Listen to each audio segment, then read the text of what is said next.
Shalom peuple de Dieu, vous êtes fatigué de l'instabilité spirituelle, vous êtes fatigué de tourner en rond et vous vous demandez comment faire. Je vous donne rendez-vous sur Fondement Apostolique, notre rendez-vous hebdomadaire en ligne, tous les mercredis à partir de 20h30 sur nos réseaux sociaux Facebook et YouTube, en vue de l'édification, de la stabilité et pour une croissance, n'est-ce pas, chrétienne, une croissance spirituelle.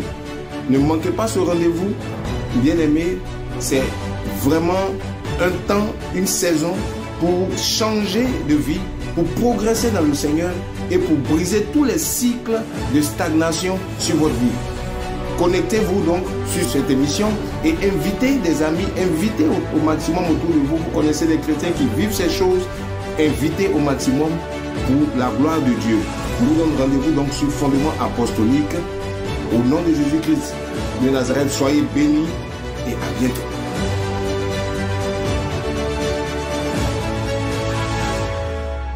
Le thermomètre pour apprécier la vie d'un homme, ce ne sont pas ses problèmes, c'est la révélation de Dieu dans sa vie.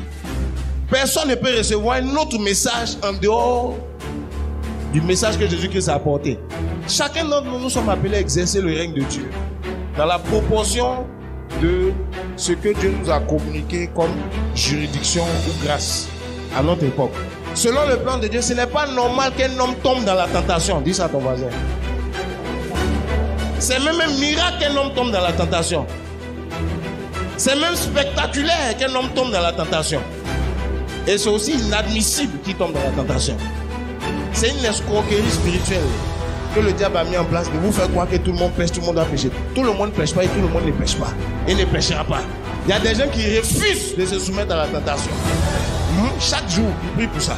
Il faut détester le péché. Un chrétien, il doit avoir l'allergie. Tu es allergique à ça. Oh, amen. Voilà. Le péché du sexe, le mensonge, l'impureté, ça doit te repousser si tu es chrétien. Lui, il faut prier pour ça. C'est un sentiment que Dieu donne. Quand tu es chrétien, tu ne forces même pas pour ça. Shalom, shalom, shalom à tous, chers bien-aimés dans le Seigneur. Je vous salue dans le nom de notre Seigneur Jésus-Christ. Que la paix, la grâce de Dieu soit avec vous.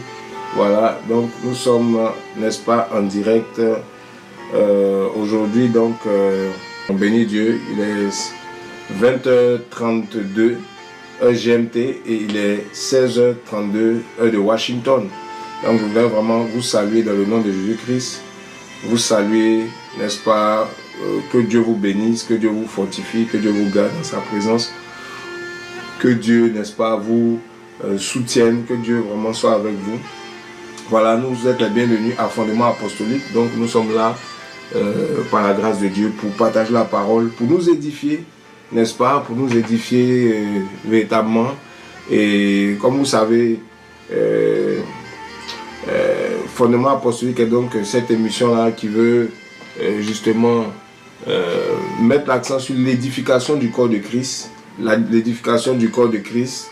Et nous nous retrouvons tous les mercredis, n'est-ce pas, à 20h30 GMT pour partager la parole, pour nous édifier. Et vous êtes donc les bienvenus. Cette émission intéresse tout chrétien né de nouveau, peu importe ta dénomination, peu importe le groupe chrétien auquel tu appartiens, peu importe le ministère. Voilà, In the Gate of the Temple, Fondement Apostolique donc est une émission pour le corps de Christ. Donc tu es le bienvenu, tu es chrétien, tu aimes Jésus-Christ, tu es le bienvenu sur cette émission, tu es la bienvenue sur cette émission. Sens-toi à l'aise donc pour poser des questions, pour manifester aussi tes commentaires, pour partager aussi ton sentiment par rapport à tout ce que nous sommes en train de partager, voilà, depuis quelque temps. Comme vous le savez, cette émission a pour but d'amener l'édification du corps de Christ. Cette émission a pour but, n'est-ce pas, la stabilité chrétienne. Cette émission a pour but d'amener plus de stabilité dans la vie de chrétiens qui l'écoutent et qui met en pratique les enseignements. Cette émission, ce live a pour but aussi, n'est-ce pas, de bâtir en nous l'image de Christ. Voilà, bâtir en nous l'image de Christ. Donc, l'image de Christ en nous doit être bâtie. Et cette émission a pour but, par les enseignements, nous devons ressembler à Christ. Au sortir de ces enseignements, en mettant en pratique ces enseignements, à quoi s'attendre, mais c'est à ressembler de plus en plus à Christ. Christ est notre modèle, donc nous, nos enseignements nous rapprochent de Christ, centrent les choses sur Jésus-Christ. Autre chose aussi, n'est-ce pas, c'est l'œuvre de Dieu. Le fondement apostolique a pour but de nous amener à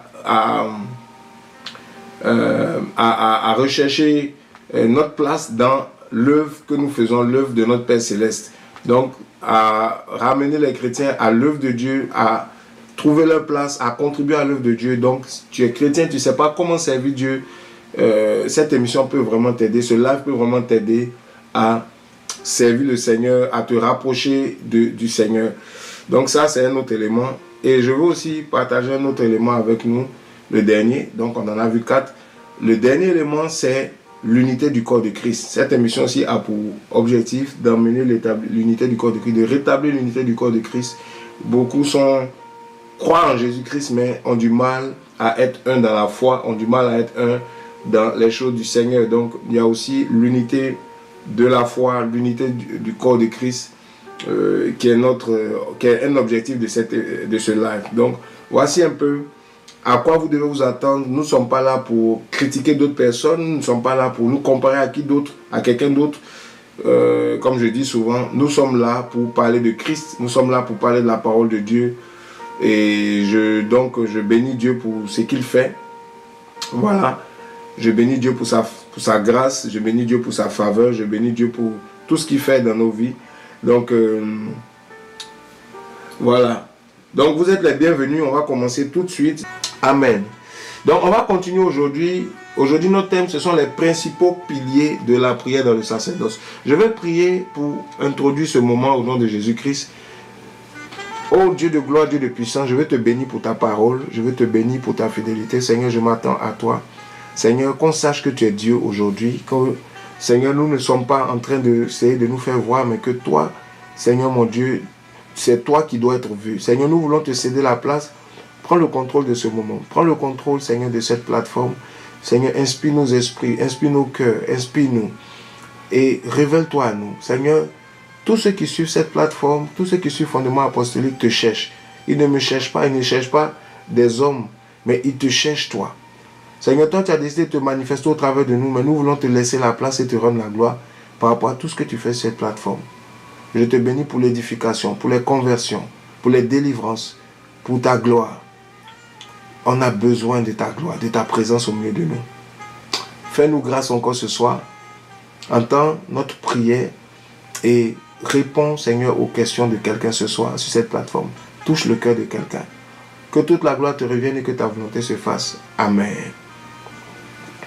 Amen.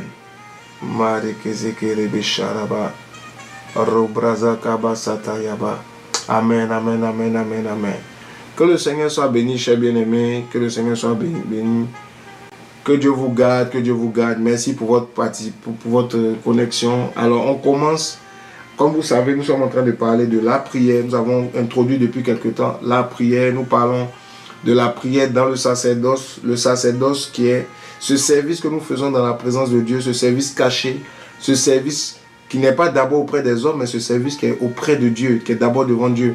Vous savez, avant de vous envoyer auprès des hommes, Dieu va d'abord, on apprend d'abord à servir Dieu dans sa présence. Et le sacerdoce, c'est servir Dieu dans l'intimité de sa présence, c'est-à-dire servir Dieu dans un lieu secret, servir Dieu, apprendre à avoir une relation avec, n'est-ce pas, apprendre à avoir cette relation, ce contact, cette intimité avec Dieu, où on apprend à entendre sa voix, à le connaître et à lui plaire d'abord là, devant son trône, pas devant les hommes d'abord. L'œuvre de Dieu ne commence pas quand Dieu t'envoie pour faire des nations des disciples. C'est malheureusement ce qu'on pense. C'est ce qu'on a tous pensé à un moment donné. On a tous cru que l'œuvre de Dieu, c'est avoir un micro, se tenir devant des foules et puis parler de Jésus. L'œuvre de Dieu, c'est aller dans les rues et puis dire Jésus est Seigneur. L'œuvre de Dieu, c'est chanter devant une communauté. L'œuvre de Dieu, c'est chanter, ou bien en tout cas, aller parler aux gens de Jésus. L'œuvre de Dieu, c'est vrai qu'en partie, ça représente ces choses. Mais l'œuvre de Dieu ne commence pas d'abord quand nous sommes envoyés auprès des gens. L'œuvre de Dieu commence quand nous sommes d'abord devant la présence de ce Dieu et que nous obéissons à des instructions et que nous apprenons à le connaître dans sa présence. Je vais vous donner un exemple Je veux juste placer à chaque fois si vous voulez, le paysage, si vous voulez, le décor de cet enseignement pour que vous compreniez ce que nous sommes en train de faire. On est en train d'apprendre à servir Dieu comme ça. On est en train d'apprendre des bases, mais pas comme on a l'habitude de le faire. On n'a pas encore commencé à parler d'évangélisation. On n'a pas encore commencé à parler de dons spirituels. On est d'abord en train de parler du sacerdoce. Dans le sacerdoce, tu n'as pas besoin de dons spirituels. Dans le sacerdoce, tu n'as pas besoin de savoir prêcher. Dans le sacerdoce, tu as besoin de toucher le cœur de Dieu. Tu as besoin de connaître le cœur de Dieu. Le sacerdoce nous demande d'autres types si vous voulez, de capacité, de sensibilité. Et c'est d'abord ça qui constitue la racine de la vie chrétienne. Le sacerdoce, c'est la racine. C'est ce qui n'est pas exposé aux hommes, mais qui est caché aux hommes, mais que Dieu voit. Et qui te permet d'avoir une profondeur dans le Seigneur. Vous comprenez ce que je dis? Donc voici, c'est ça le sacerdoce. Et j'ai parlé de ça. Je vais vous donner un exemple typique, c'est celui de Moïse. Vous savez, quand Dieu s'est révélé à Moïse dans Exode chapitre 3, avant d'envoyer Moïse auprès des hommes, Moïse a appris à écouter Dieu. Moïse a appris d'abord dans l'intimité, devant Dieu, à honorer Dieu. Quand Dieu se révèle à lui, par exemple dans Exode chapitre 3, Dieu lui dit, enlève tes sandales, car ce lieu est saint. Et Moïse a obéi. Cette obéissance n'était pas une obéissance publique devant les hommes. Cette obéissance était une obéissance devant Dieu. Une obéissance que les hommes ne pouvaient pas voir, que les hommes ne pouvaient pas évaluer, que les hommes ne pouvaient pas apprécier, mais que Dieu pouvait apprécier. Il dit, ne t'approche pas, ôte tes sandales, car le lieu sur lequel tu es saint. Je prends ce passage, Exode chapitre 3, versets 5 à 6. La Bible dit, et l'Éternel vit que Moïse se détenait pour voir, et Dieu l'appela du milieu du Dachan, et dit, Moïse, Moïse, et il dit, me voici. Et il dit, verset 5, verset 4 à 5, il dit, ne t'approche pas d'ici, verset 5 de Exode 3, ôte tes souliers, tes sandales de tes pieds, car le lieu sur lequel tu te tiens est une terre sainte. On va lire le verset 6 aussi. Il dit, je suis le Dieu de ton père, le Dieu d'Abraham, le Dieu d'Isaac, le Dieu de Jacob. Et Moïse se cacha son visage, car il craignait de regarder vers Dieu. Amen. Vous voyez? Donc Moïse, la Bible dit qu'il craignait Dieu. La crainte de Dieu n'est pas venue quand Moïse allait parler aux hommes. La crainte de Dieu est venue quand Moïse a appris à obéir à celui qui lui parle dans le secret, loin des regards des hommes. Et quand je recevais tous ces enseignements, le Seigneur me disait, chaque fois matin quand je me réveillais le matin, pendant un temps, il me disait loin des regards des hommes. C'est comme ça qu'il me dit loin des regards des hommes. Tiens-toi loin des regards des hommes. Place-toi loin des regards des hommes. Je veux t'enseigner loin des regards des hommes. Je veux t'instruire loin des regards des hommes. Loin des regards des hommes. Loin des regards des hommes. C'est comme ça qu'il me parlait. Et il me disait, il veut me montrer des choses, il veut m'enseigner des choses. Il veut que j'apprenne à le servir d'abord loin des regards des hommes. Entre lui et moi. Il faut d'abord que je puisse le satisfaire lui dans sa présence avant que lui m'envoie auprès des gens. Vous voyez ça? Et c'est ce que Dieu veut faire. Dieu ne va pas vous prendre comme ça, vous envoyer. S'il ne vous donne pas d'abord des instructions cachées pour que vous appreniez à le craindre, enlève tes sandales. Ce lieu est saint. Vous savez, la sainteté de Dieu, ce n'est pas par rapport aux hommes. La sainteté de Dieu, c'est par rapport à un esprit qui te parle loin des regards des hommes. Quand les hommes ne te voient pas, lui te dit des choses. Et il veut que tu fasses par rapport à lui, pas par rapport aux gens. Il y a des personnes qui servent Dieu par rapport aux hommes. Et ils finissent par ne pas craindre Dieu en servant Dieu. Et c'est comme ça qu'ils sont rejetés plus tard. Méfiez-vous de faire les choses par rapport aux hommes comme Saül. Vous voyez? Méfiez-vous de faire les choses pour plaire aux hommes. Comme la Bible dit dans Jean chapitre 12, versets 45 à 46, 43 à 46, où la Bible dit, les hommes croyaient en Jésus, mais ils refusaient de faire la vie publiquement parce qu'ils aimaient la gloire des hommes plus que la gloire de Dieu. Oui. Tu peux être en train de penser que tu fais l'œuvre de Dieu, mais tu es en train de servir les hommes avec le nom de Jésus-Christ. Tu ne sers pas Dieu et tu n'es pas agréable à Dieu. Donc le sacerdoce nous emmène à plaire à Dieu dans sa présence. C'est là que Dieu approuve un homme. Ce n'est pas quand tu vas devant les hommes et que les hommes t'acclament. Les hommes peuvent t'acclamer et Dieu peut te rejeter. Les hommes tu peux avoir de la popularité auprès des hommes et être rejeté de Dieu. Si vous savez ce qui se passe, il y a plein, ça se voit aujourd'hui, plein d'hommes de Dieu, plein de chrétiens ils ont la popularité mais ils sont rejetés de Dieu. Pourquoi? Parce qu'ils n'ont pas appris à plaire à Dieu dans sa présence, mais ils ont appris à faire du spectacle, à faire des choses qui attirent la foule. La foule peut être avec toi et Dieu peut ne pas être avec toi. C'est pas parce que la foule est avec toi que Dieu est avec toi. regardez les stades de football, regardez les stades de baseball, regardez les grands terrains de sport. C'est rempli de gens, mais Dieu n'est pas là. Attirer des foules ne veut pas dire que Dieu est avec toi. C'est vrai que la présence de Dieu attire des foules, mais la présence de Dieu attire les foules et te donne aussi l'approbation de Dieu. Mais méfiez-vous des foules qui viennent vers vous et où la parole de Dieu, l'approbation de Dieu n'est pas. Quand l'approbation de Dieu est quelque part, nous allons parler de ces choses. Il y a la crainte de Dieu. Mais quand il y a des foules, il n'y a plus la crainte de Dieu. Méfiez-vous de ces gens de foule. Amen. La crainte de Dieu, la haine du mal, la haine du péché. La Bible dit que Moïse a eu la crainte de Dieu. Il a craint Dieu. Et Dieu lui a parlé de la sainteté. C'est quand Dieu a fini de l'instruire sur ces choses et après Dieu l'envoie. Donc, c'est de ça que je suis en train de nous parler au niveau du sacerdoce. On est déjà en train d'apprendre à servir Dieu avec ces enseignements. Je vous encourage à les suivre, s'il vous plaît. Tu es en train d'être initié à apprendre à servir Dieu dans sa présence. Apprendre à servir Dieu d'abord dans les racines. Là où tu t'enracines dans sa présence. Là où tu as l'approbation de Dieu. Là où la crainte de Dieu vient dans ton cœur. Pourquoi aujourd'hui les gens savent prophétiser mais ils ne craignent pas Dieu? Pourquoi aujourd'hui les gens savent chanter? Ils savent donner des paroles de connaissance mais ils ne craignent pas Dieu? C'est parce qu'il y a un problème au niveau du sacerdoce. Ils n'ont pas appris des sacrificateurs. Un vrai sacrificateur, quelqu'un qui est initié au sacerdoce, qui apprend à être un sacrificateur, il va craindre Dieu. Il va craindre Dieu. Et Dieu va lui parler. Et Dieu va se révéler à lui. Maraka. C'est dans le sacerdoce qu'on apprend, qu'on reçoit des révélations. Plein de gens servent Dieu sans révélation, sans directive. Ils font les choses parce que d'autres font. Quand tu rentres dans le sacerdoce, tu apprends à servir Dieu parce que Dieu te guide et te parle. Dieu devient un vrai berger pour toi parce que tu sais entendre sa voix. Et tu sais le suivre. Beaucoup sont des brebis du Seigneur, mais ne savent pas entendre sa voix et ne savent pas le suivre. Donc cet enseignement vient pour nous aider à avoir plus de précision, à avoir plus de profondeur avec Dieu, s'il vous plaît. Donc je fais ce petit récap pour nous placer encore dans le décor de l'enseignement que je suis en train de nous donner. Aujourd'hui, je vais parler des principaux piliers de la prière dans le sacerdoce. On avait commencé à parler de la prière. Je vous ai dit que l'initiation au sacerdoce, ça sera long et je vais prendre mon temps. Parce que ce ne sont pas des choses que j'ai apprises en un jour. C'est des choses que j'ai apprises sur plusieurs dizaines d'années. Plus près de 13 ans, 14 ans d'intimité, de relation avec Dieu, de préparation à ce que je suis en train de faire aujourd'hui. Vous comprenez? Et c'est là que j'ai appris ça. C'est là que Dieu m'a enseigné des stratégies que je mets en pratique dans ma vie, qui m'aident à garder la constance, à croître spirituellement. Plusieurs fois me disent, mais comment tu fais pour garder le zèle, malgré les combats, malgré les difficultés, les attaques? Un jour, je vais vous donner mon témoignage sur beaucoup de choses sur lesquelles Dieu m'a éprouvé.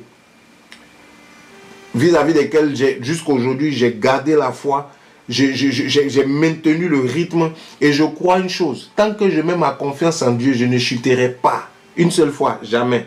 Je ne retournerai jamais dans le monde. Je ne tomberai jamais devant les œuvres des ténèbres. J'aurai la victoire du début à la fin. Parce que tant que ma confiance est en Jésus-Christ, je suis imbattable. Et je vais te dire, chrétien, tant que tu mets ta confiance dans ce Dieu, que tu appliques ses principes, tu es imbattable. Satan ne peut pas te terrasser. Satan ne peut pas te faire tomber. Si tu tombes, tu es tout le temps en train de tomber, tu ne connais pas encore le Dieu en qui tu as cru. Pierre-Paul disait, à celui qui peut me garder de toute chute. Oh, mes amis, celui qui peut me garder de toute chute, n'importe quelle chute, il peut me garder de cela. On n'est pas obligé de chuter dans la marche chrétienne. On n'est pas obligé d'avoir une marche chrétienne instable. La stabilité, la croissance, la victoire en Christ, c'est possible. Et je suis un prédicateur, un messager de la victoire, un messager de la croissance, un messager de la gloire de Dieu. Tu vas vivre la gloire de Dieu au nom de Jésus-Christ. Tu vas vivre la gloire de Dieu. Oh, si tu avais échoué dans le passé, tu vas réussir au nom de Jésus-Christ. Si tu avais échoué, n'est-ce pas, dans certaines choses, ta vie chrétienne est en temps de si, je vais t'annoncer un temps de stabilité. Mets la parole de Dieu en pratique, ta vie sera stable. Épouse à 100% les principes que je suis en train de t'enseigner. Ta marche chrétienne sera stable. Tu vas faire ta propre expérience toi-même et tu pourras témoigner un jour que j'ai été tenté. J'ai été devant le lion, j'ai été devant l'ours, j'ai eu la victoire. Donc ce Goliath qui est devant moi, je vais aussi triompher de lui. Alléluia. Alléluia. Que le Seigneur soit béni. Que le Seigneur soit béni. Donc, on est en train de parler de la prière. Aujourd'hui, je vais parler des principaux piliers de la prière. Il y a tellement de choses à dire sur la prière, mais je vais vous parler des piliers. C'est-à-dire, ce sont des éléments qui les piliers, c'est-à-dire, ce sont des fondations. Des piliers, c'est ce qui supporte un édifice. Le mot pilier parle de base, le mot pilier parle de fondement, le mot pilier parle de ce qui soutient une construction, un édifice. Ce qui permet à un édifice d'être stable.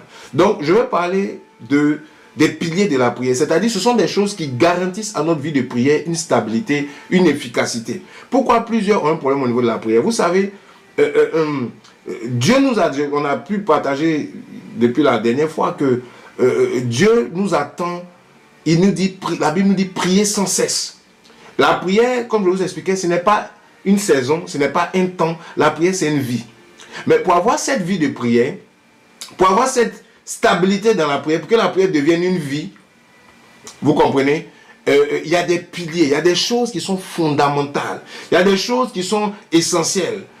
Si ces choses sont dans ta vie, si tu considères ces choses par rapport à la prière, ta vie de prière ne va jamais faillir. C'est ce que je veux nous dire.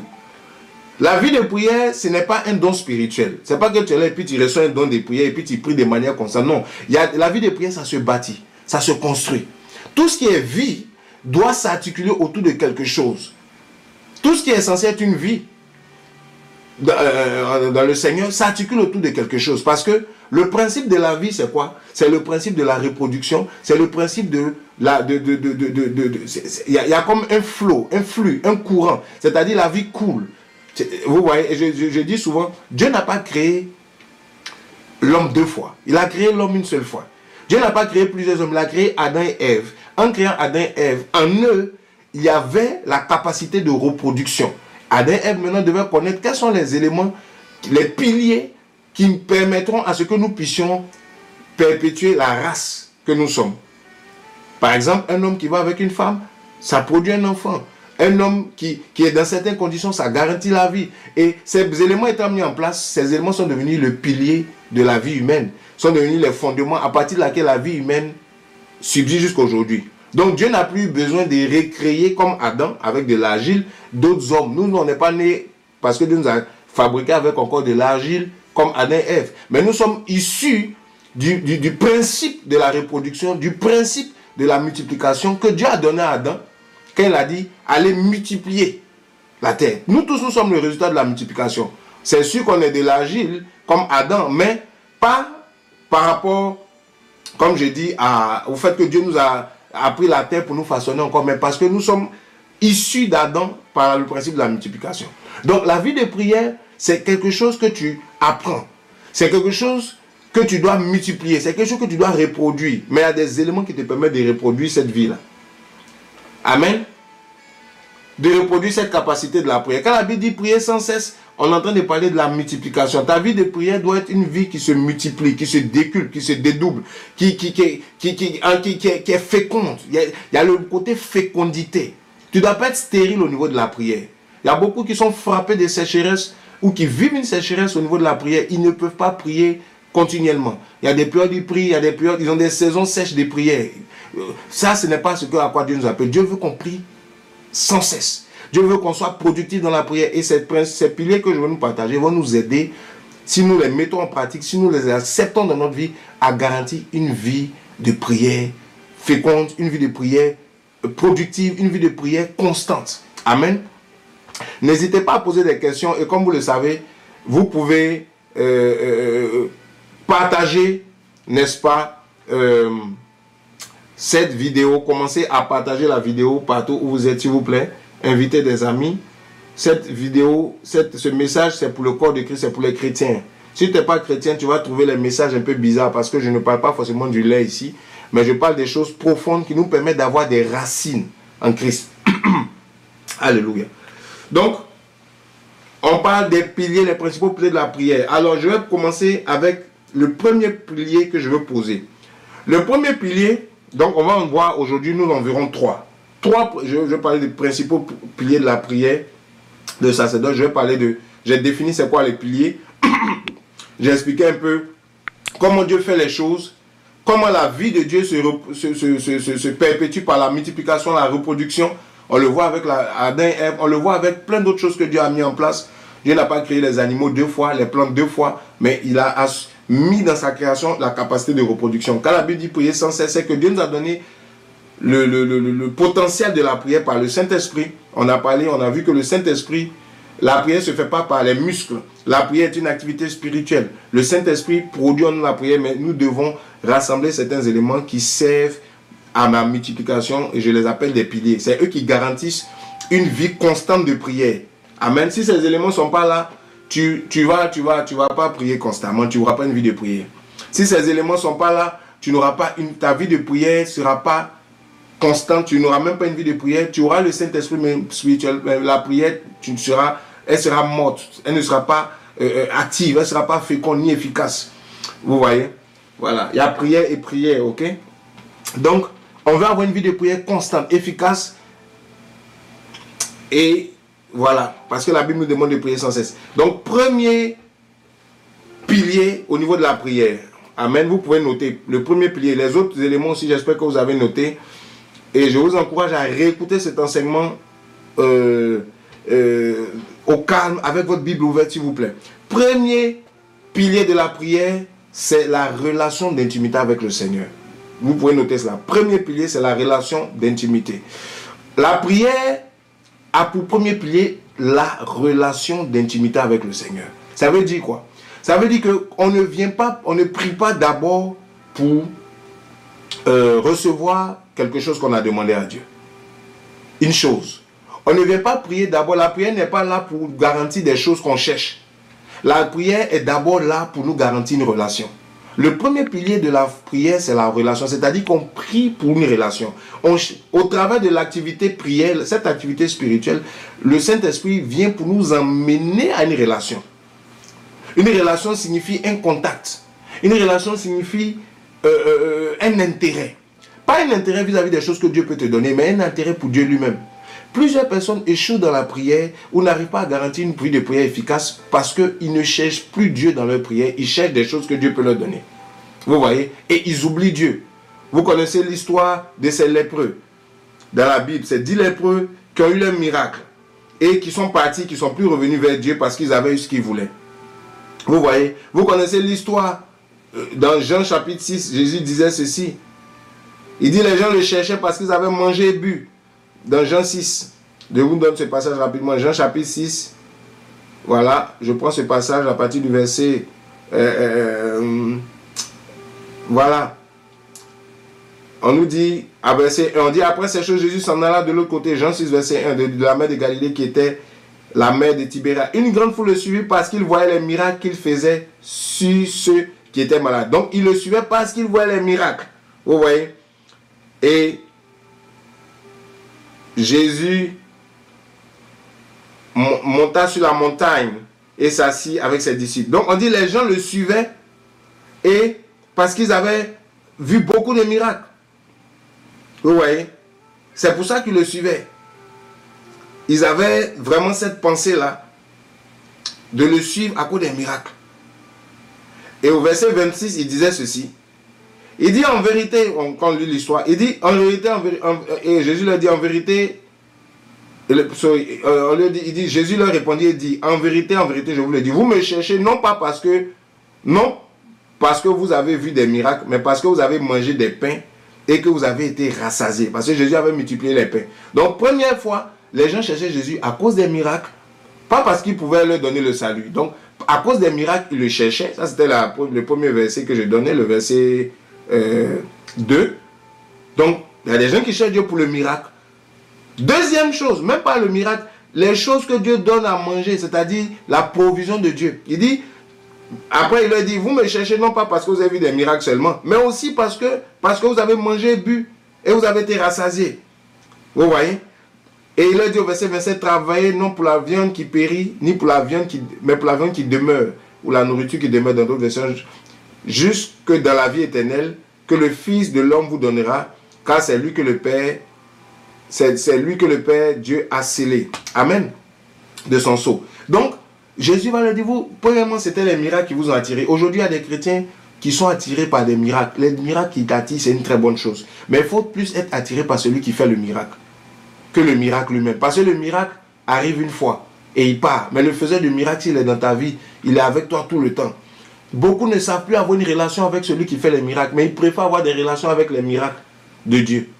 Vous voyez, les miracles ne sauvent pas. Les miracles sont un signe pour confirmer que Jésus-Christ est Seigneur, que Jésus-Christ est Dieu. Mais le point du message, ce n'est pas le miracle. Le point du message, c'est l'identité de Christ. C'est la relation que tu as avec lui. Donc, on nous dit, Jésus se plaignait et dit, mais premièrement, c'était les miracles. Là, maintenant, comme vous avez fait vous avez mangé et bu, c'est pour ça que vous me suivez. Et il leur dit, ne travaillez pas pour la nourriture qui périt, mais pour celle qui demeure éternellement. Amen. Donc, c'était le passage que vous voulez nous donner. Voici. Bien-aimé. Donc, première chose, c'est une relation. Dieu veut avoir une relation avec nous. La prière nous permet d'avoir une relation. Le premier pilier de la prière, c'est la relation.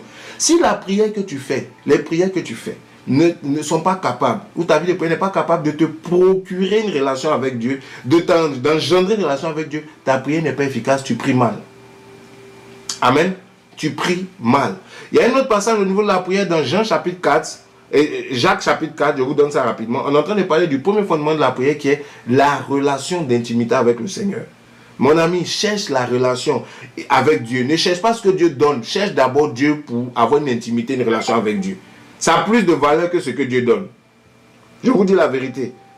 Jacques, je dis sorry avec mon anglais. Donc, Jacques chapitre 4, verset 3. On nous dit ceci. Il dit, vous demandez et vous ne recevez pas parce que vous demandez mal afin de dépenser pour vos voluptés. Ou bien vous demandez mal dans le but de satisfaire vos désirs. Amen. Donc Jacques chapitre 4 verset 3 dit, vous demandez, vous ne recevez pas parce que vous demandez mal. Vous savez, on vient prier, on demande des choses à Dieu. On ne demande pas une relation avec Dieu, mais on demande des choses qui sont futiles. On demande des choses qui ne sont pas essentielles. La Bible dit, dans Matthieu chapitre 6, je vous donne cela encore, on est en train de parler de la relation. Matthieu 6 verset 33, cherchez premièrement le royaume des cieux, le reste vous sera accordé par-dessus. Ok? C'est le troisième verset que je vous donne. Cherchez pour moi le royaume. Chercher le royaume signifie chercher le roi. Chercher la relation avec le roi. Chercher la relation avec Dieu. Amen.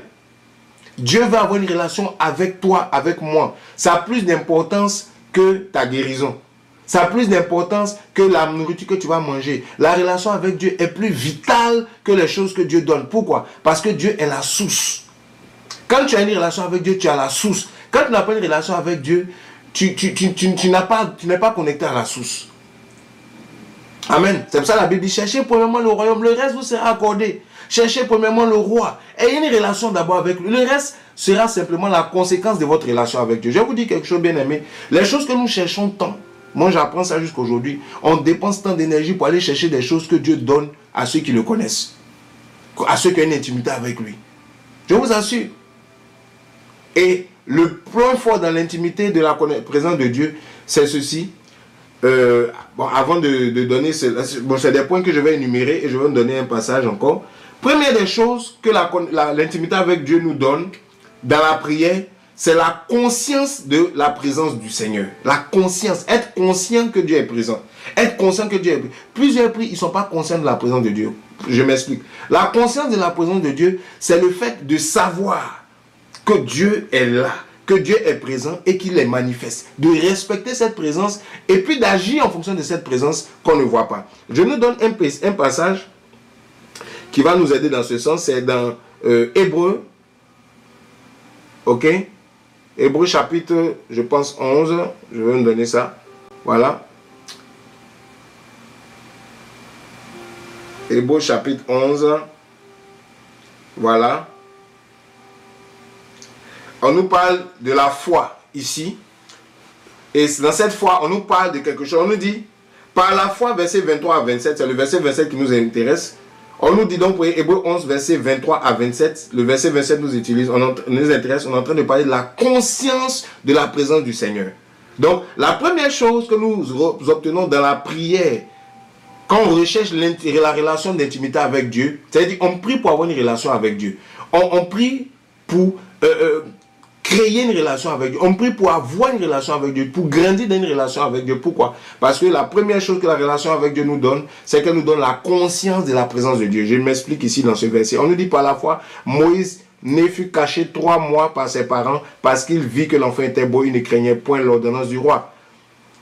Par la foi, Moïse, devenu grand, refusa d'être appelé fils de la fille de Pharaon, choisissons plutôt d'être dans l'affliction avec le peuple du Seigneur que de jouir d'un temps des délices du péché, estimant l'opprobre de Christ un plus grand trésor que les richesses d'Égypte, car il regardait la rémunération. Donc Moïse regardait l'opprobre de Christ plus grande que les richesses de l'Égypte. On nous dit verset 27 qui nous attend, et plutôt qui nous intéresse. On nous dit par la foi, il quitta l'Égypte ne craignant pas la colère du roi, car il était ferme comme voyant celui qui est invisible. Amen. Donc Moïse voyait celui que les autres ne voyaient pas. Il avait conscience de la présence de Dieu. Il voyait celui qui est invisible. Quand tu développes une relation dans la prière avec Dieu, tu commences à voir ce que les autres ne voient pas. Tu commences à voir celui qui est invisible. Celui qui est invisible devient visible à tes yeux. Tu deviens conscient de sa présence. C'est pour ça que la Bible dit que Moïse parlait avec Dieu face à face, comme un homme parle avec son ami. Pourtant, les autres étaient là. Ils n'arrivaient pas à voir ce Dieu face à face. Mais Moïse avait une relation avec Dieu qui faisait qu'il voyait Dieu face à face. Et je prophétise et je crois que des gens vont commencer à prier pour avoir une relation avec Dieu. À chercher la relation avec Dieu plus que l'argent. Rechercher la relation avec Dieu plus que le ministère. Rechercher la relation avec Dieu plus que des dons spirituels. Au point, ils vont commencer à voir celui qui est invisible. C'est ma prière pour toi ce soir. Si tu es d'accord avec ce que je dis, dis Amen. Écris Amen, dis Amen là où tu te trouves. Parce que nous sommes dans le temps où Dieu veut restituer dans son église ce niveau, cette dimension, cette réalité de la relation avec Dieu qui fait que tu peux voir Dieu, tu peux vivre Dieu, tu peux entendre Dieu. Plusieurs aujourd'hui sont chrétiens, mais ils n'entendent pas Dieu. Ils ne voient pas Dieu. Ils n'ont pas de conscience de la présence de Dieu. Ils sont inconscients. Vous savez, être inconscient de la présence de Dieu prouve que ta prière a un problème. Prouve que ta prière n'est pas efficace. Tu peux recevoir de temps à autre des choses que Dieu donne à tout le monde. La Bible dit Dieu fait lever son soleil sur le bon comme sur le méchant. Il fait pleuvoir sur le juste comme sur les injustes. C'est-à-dire que si tu travailles, si tu sèmes dans un champ, si tu travailles dans un boulot, tu vas récolter le fruit de ton travail parce que l'ouvrier mérite son salaire. On n'a pas besoin d'avoir une intimité spéciale avec Dieu pour réussir dans les études, ou bien pour réussir dans la vie sociale, ou bien pour avoir des choses que Dieu donne à tous ceux qui sont sous le ciel. Il fait lever son soleil sur le bon comme sur le méchant. C'est dans Matthieu 5. Ce n'est pas avec ça qu'on voit qu'on a une relation avec Dieu ou bien qu'on est dans les intimes de Dieu. Non, la relation avec Dieu, c'est voir celui qui est invisible. La relation avec Dieu, c'est être conscient de la présence de Dieu. Là où les autres ne sont pas conscients, Moïse voyait celui que les autres ne voyaient pas. Ça faisait que Moïse était distingué des autres. Beaucoup de chrétiens aujourd'hui sont comme la foule.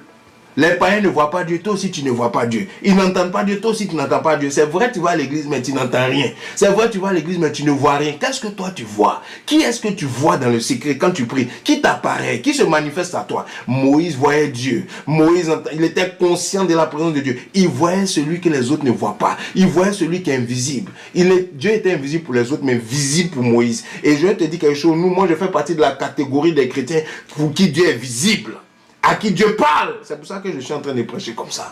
Je ne suis pas en train de te parler d'un Dieu qui ne se manifeste pas. Je te parle d'un Dieu vivant, qui se révèle dans le secret de ta là où les gens ne te voient pas, loin des regards des hommes. Moïse pouvait voir un buisson ardent, là où les autres avaient l'habitude de passer, ils ne voyaient rien. Lui voyait le buisson ardent, le Dieu qui parle, le Dieu qui se révèle. Et il a reçu un mandat, il a reçu une mission pour sa génération. Où sont ces chrétiens qui reçoivent la révélation de Dieu dans le secret? Ça fait 10 ans, 15 ans que tu es converti, tu ne sais pas ce que Dieu attend de toi. Tu ne sais, tu ne vois rien, tu n'entends rien. Qu'est-ce qui se passe dans ta vie? Quelle vie de prière as-tu? Je n'ai pas dit qu'il faut forcément avoir une révélation de buisson ardent, mais avoir la conscience de la présence de Dieu. C'est-à-dire que savoir que Dieu est vivant et qu'il te parle et qu'il se révèle. Avoir un contact avec lui. Pourquoi? À cause de ta relation. C'est le premier fondement. C'est le premier pilier. Voici pourquoi quand les disciples sont venus voir le Seigneur pour lui dire, mais enseigne-nous comment prier. La Bible dit dans Luc 11, verset 1, ils étaient dans un lieu un jour, et quand ils ont vu prier, ils ont dit, Seigneur, enseigne-nous à prier. Vous vous rappelez de ça? J'ai pris ce passage pour introduire. Hein? Je vous donne ça. Luc chapitre 11, verset 1. Regardez ce que le Seigneur va dire. On dit, le verset 1. De Luc 11, on dit, et comme il était en prière dans un certain lieu, ils ont vu Jésus-Christ prier. Il arriva alors, après qu'il ait eu prié, que quelqu'un de ses disciples lui dit, Seigneur, enseigne-nous à prier comme aussi Jean a enseigné à ses disciples. Enseigne-nous. On veut savoir comment prier. Parce que quand on te voit prier, c'est pas forcément pour demander des choses, c'est comme il y a quelque chose de plus profond. C'est comme s'il y a quelque chose de plus... Les Juifs avaient l'habitude de prier. Ils avaient l'habitude de demander des choses à Dieu. Chaque année, ils avaient des sacrificateurs selon l'ordre d'Aaron. Mais Jésus est venu les introduire à un autre niveau de la prière. Quand ils l'ont vu prier, quand ils ont vu les résultats, les manifestations de ces prières, ils ont dit non, enseigne-nous. Et voilà ce que Jésus-Christ leur dit. Luc chapitre 11, verset 2. Il dit, et il leur dit, quand vous priez, dites, Père, que ton nom soit sanctifié, que ton règne vienne. Ça, c'est Luc 11, verset 1. Vous pouvez noter cela. Luc 6, verset 9, qui est le même verset dans le livre de Luc, nous dit ceci. Donc ça, c'est le premier pilier, ok? On va voir 3 piliers. Amen. Donc, Matthieu chapitre 6, verset 9, ok? Il dit, quand vous priez, vous dites donc, priez ainsi, notre Père qui est dans les cieux, que ton nom soit sanctifié, que ton règne vienne. Donc, la prière que Jésus-Christ enseigne à ses disciples commence avec une relation. Il dit, notre Père. Quand tu pries Dieu, approche-le comme quelqu'un avec qui tu as quelque chose en commun. Il n'a pas dit Père, le Père. Il dit notre Père. C'est-à-dire le Père qui est pour nous. Le Père avec qui j'ai une relation. Le Père qui me connaît, je le connais. Le Père qui est le mien. Le Père de qui je suis. Donc notre Père. La prière que Jésus a enseignée, c'est que la première chose que vous devez savoir quand vous priez, c'est que vous devez avoir une relation avec Dieu. Dieu doit être ton Père. Il y a des chrétiens qui sont nés de nouveau mais n'ont pas de relation avec Dieu comme un père.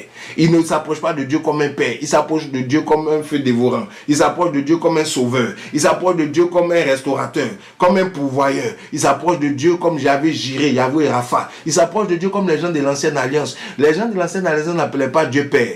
Oh, Jésus-Christ est venu nous introduire dans la relation. La différence entre Aaron et Jésus, c'est que Jésus était fils. Aaron n'était pas un fils, il était sacrificateur. Dans le sacerdoce où Jésus-Christ nous a introduit, c'est le sacerdoce des fils. C'est-à-dire c'est des gens qui font partie de la maison. Ils ne sont pas seulement des serviteurs, ils font partie de la famille. Il dit notre Père. Quand tu pries Dieu, vois Dieu comme ton Père. Quand tu pries Dieu, approche Dieu comme ton Père. Approche-le comme quelqu'un avec qui tu as une relation. Est-ce que tu as besoin des protocoles pour t'approcher de ton papa biologique? Quels sont les protocoles que nous avons aujourd'hui? On ne peut même pas parler à Dieu comme un Père. On parle à Dieu, on va commencer à... Oh Seigneur, ceci, mais c'est ton Père. Il dit quand vous priez, dites notre Père. Aie une relation avec Dieu. La relation avec Dieu doit être la base de ta prière. La relation avec Dieu doit être le motif de ta prière. Le premier motif de ta prière, ce n'est pas les choses que tu demandes, c'est la relation. Il dit quand vous approchez Dieu, mettez la relation devant. Ayez une relation. Ne venez pas faire des prières abracadabrantes, mais ayez une relation. La relation avec le Père, c'est une relation quotidienne. C'est une relation où Dieu est présent avec toi dans tout ce que tu vis. Où tu lui parles, tu lui expliques les choses. Où tu lui fais confiance. Où tu t'appuies sur lui. Où il est ton défenseur. Où il est celui-là vraiment de qui tu dépends, le Père. Ok? Donc ça c'est la première chose. Notre Père qui est aux cieux. Donc, première chose dans cette relation, c'est la conscience de la présence de Dieu. Qu'est-ce que tu vois? Qu'est-ce que tu vis? Dieu est-il ton Père? Amen. Deuxième des choses, c'est la crainte du Seigneur. Alléluia. Dans la relation avec Dieu, la première des choses que nous voyons dans la relation avec le Seigneur, dans ce premier pilier, nous voyons la conscience du Seigneur, Hébreux 11, on a appris tout à l'heure. Deuxième chose, c'est un peu ce que je donnais dans Exode chapitre 3, c'est la crainte du Seigneur. Si tu es conscient de Dieu, tu vas le craindre. Ça veut dire que quand tu es conscient de la présence de Dieu, même quand tu te retrouves seul, qu'il n'y a personne physiquement avec toi, tu sais que Dieu est avec toi, il y a des choses que tu ne peux pas faire. Dans ta relation avec Dieu te garde du péché. Ta relation avec les gens qui tombent tout le temps dans le péché, ils ne sont pas conscients de la présence de Dieu. Je vous assure, ils sont inconscients.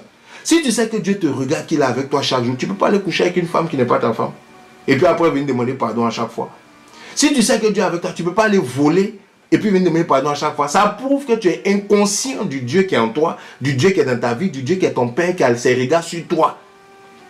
Parce que Dieu ne t'a jamais laissé. À quel moment donc toi tu peux aller faire quelque chose pendant que tu es conscient de sa présence? C'est parce que tu es inconscient. Il y a une inconscience, il y a un voile qui est sur toi qui fait que tu ne réalises pas que Dieu est avec toi constamment. Voici pourquoi des fois tu peux ne pas le craindre.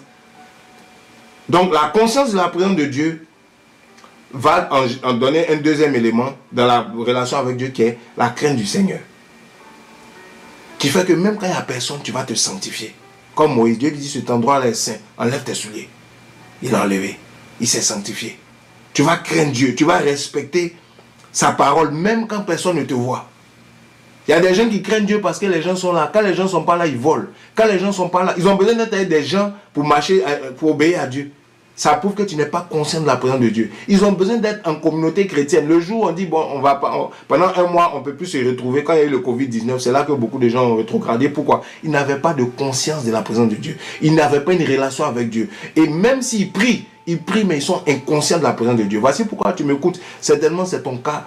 Tu pries beaucoup, mais tu ne crains pas Dieu. Tu es inconscient de la présence de Dieu. Il faut prier. Fais de ça un sujet de prière. C'est ce que je t'ai dit là. Dis, Seigneur, je vais être conscient de ta présence. Je vais réaliser, je vais te voir. Là où les autres ne te voient pas, moi je vais te voir. Je vais être conscient de ta présence, même que si les gens ne sont pas là. Pour craindre ton nom. La crainte de Dieu, ce n'est pas quand on parle à quelqu'un, chaque jour, répands-toi, ça c'est pas bon, ça c'est pas bien, ne fais pas ceci, c'est pas cela. C'est pas ça qui donne la crainte de Dieu. La crainte de Dieu vient du fait que tu es conscient que Dieu est avec toi partout. Où tu es, tu n'es plus seul. Donc tu ne peux plus faire ce que tu veux. Tu fais ce que Dieu veut parce qu'il est là et tu veux lui plaire. Il est présent. La présence de Dieu, la conscience de la présence de Dieu emmène la crainte de Dieu. Et il faut rechercher la crainte de Dieu dans la relation avec Dieu. Ça c'est le deuxième élément. On est toujours en train de parler du premier pilier. Si on ne peut pas finir le premier pilier, on parlera des autres piliers autrefois. Mais je vais prendre mon temps de décortiquer cela. Donc, conscience de la présence du Seigneur, c'est le premier point que nous voyons dans le premier pilier. Deuxièmement, c'est la crainte du Seigneur. Parce que Dieu est avec toi. Parce que Dieu est présent, tu le crains. Parce que tu sais que Dieu te voit partout où tu vas, tu le crains. Parce que tu ne veux pas déshonorer sa présence, ni déshonorer son nom, parce que tu sais qu'il est avec toi. Être conscient, c'est pour ça que Moïse ne faisait pas ce qu'il voulait. Moïse consultait tout le temps Dieu. Ok? Donc, ça c'est la première chose, la crainte de l'Éternel. Vous voyez? Je vous donne un autre élément pour que vous voyez, pour appuyer cela. Dans Exode chapitre 20, ok, la Bible nous dit ceci, Exode chapitre 20, non plutôt chapitre 20. Dieu est descendu sur le mont Sinaï pour parler aux enfants d'Israël.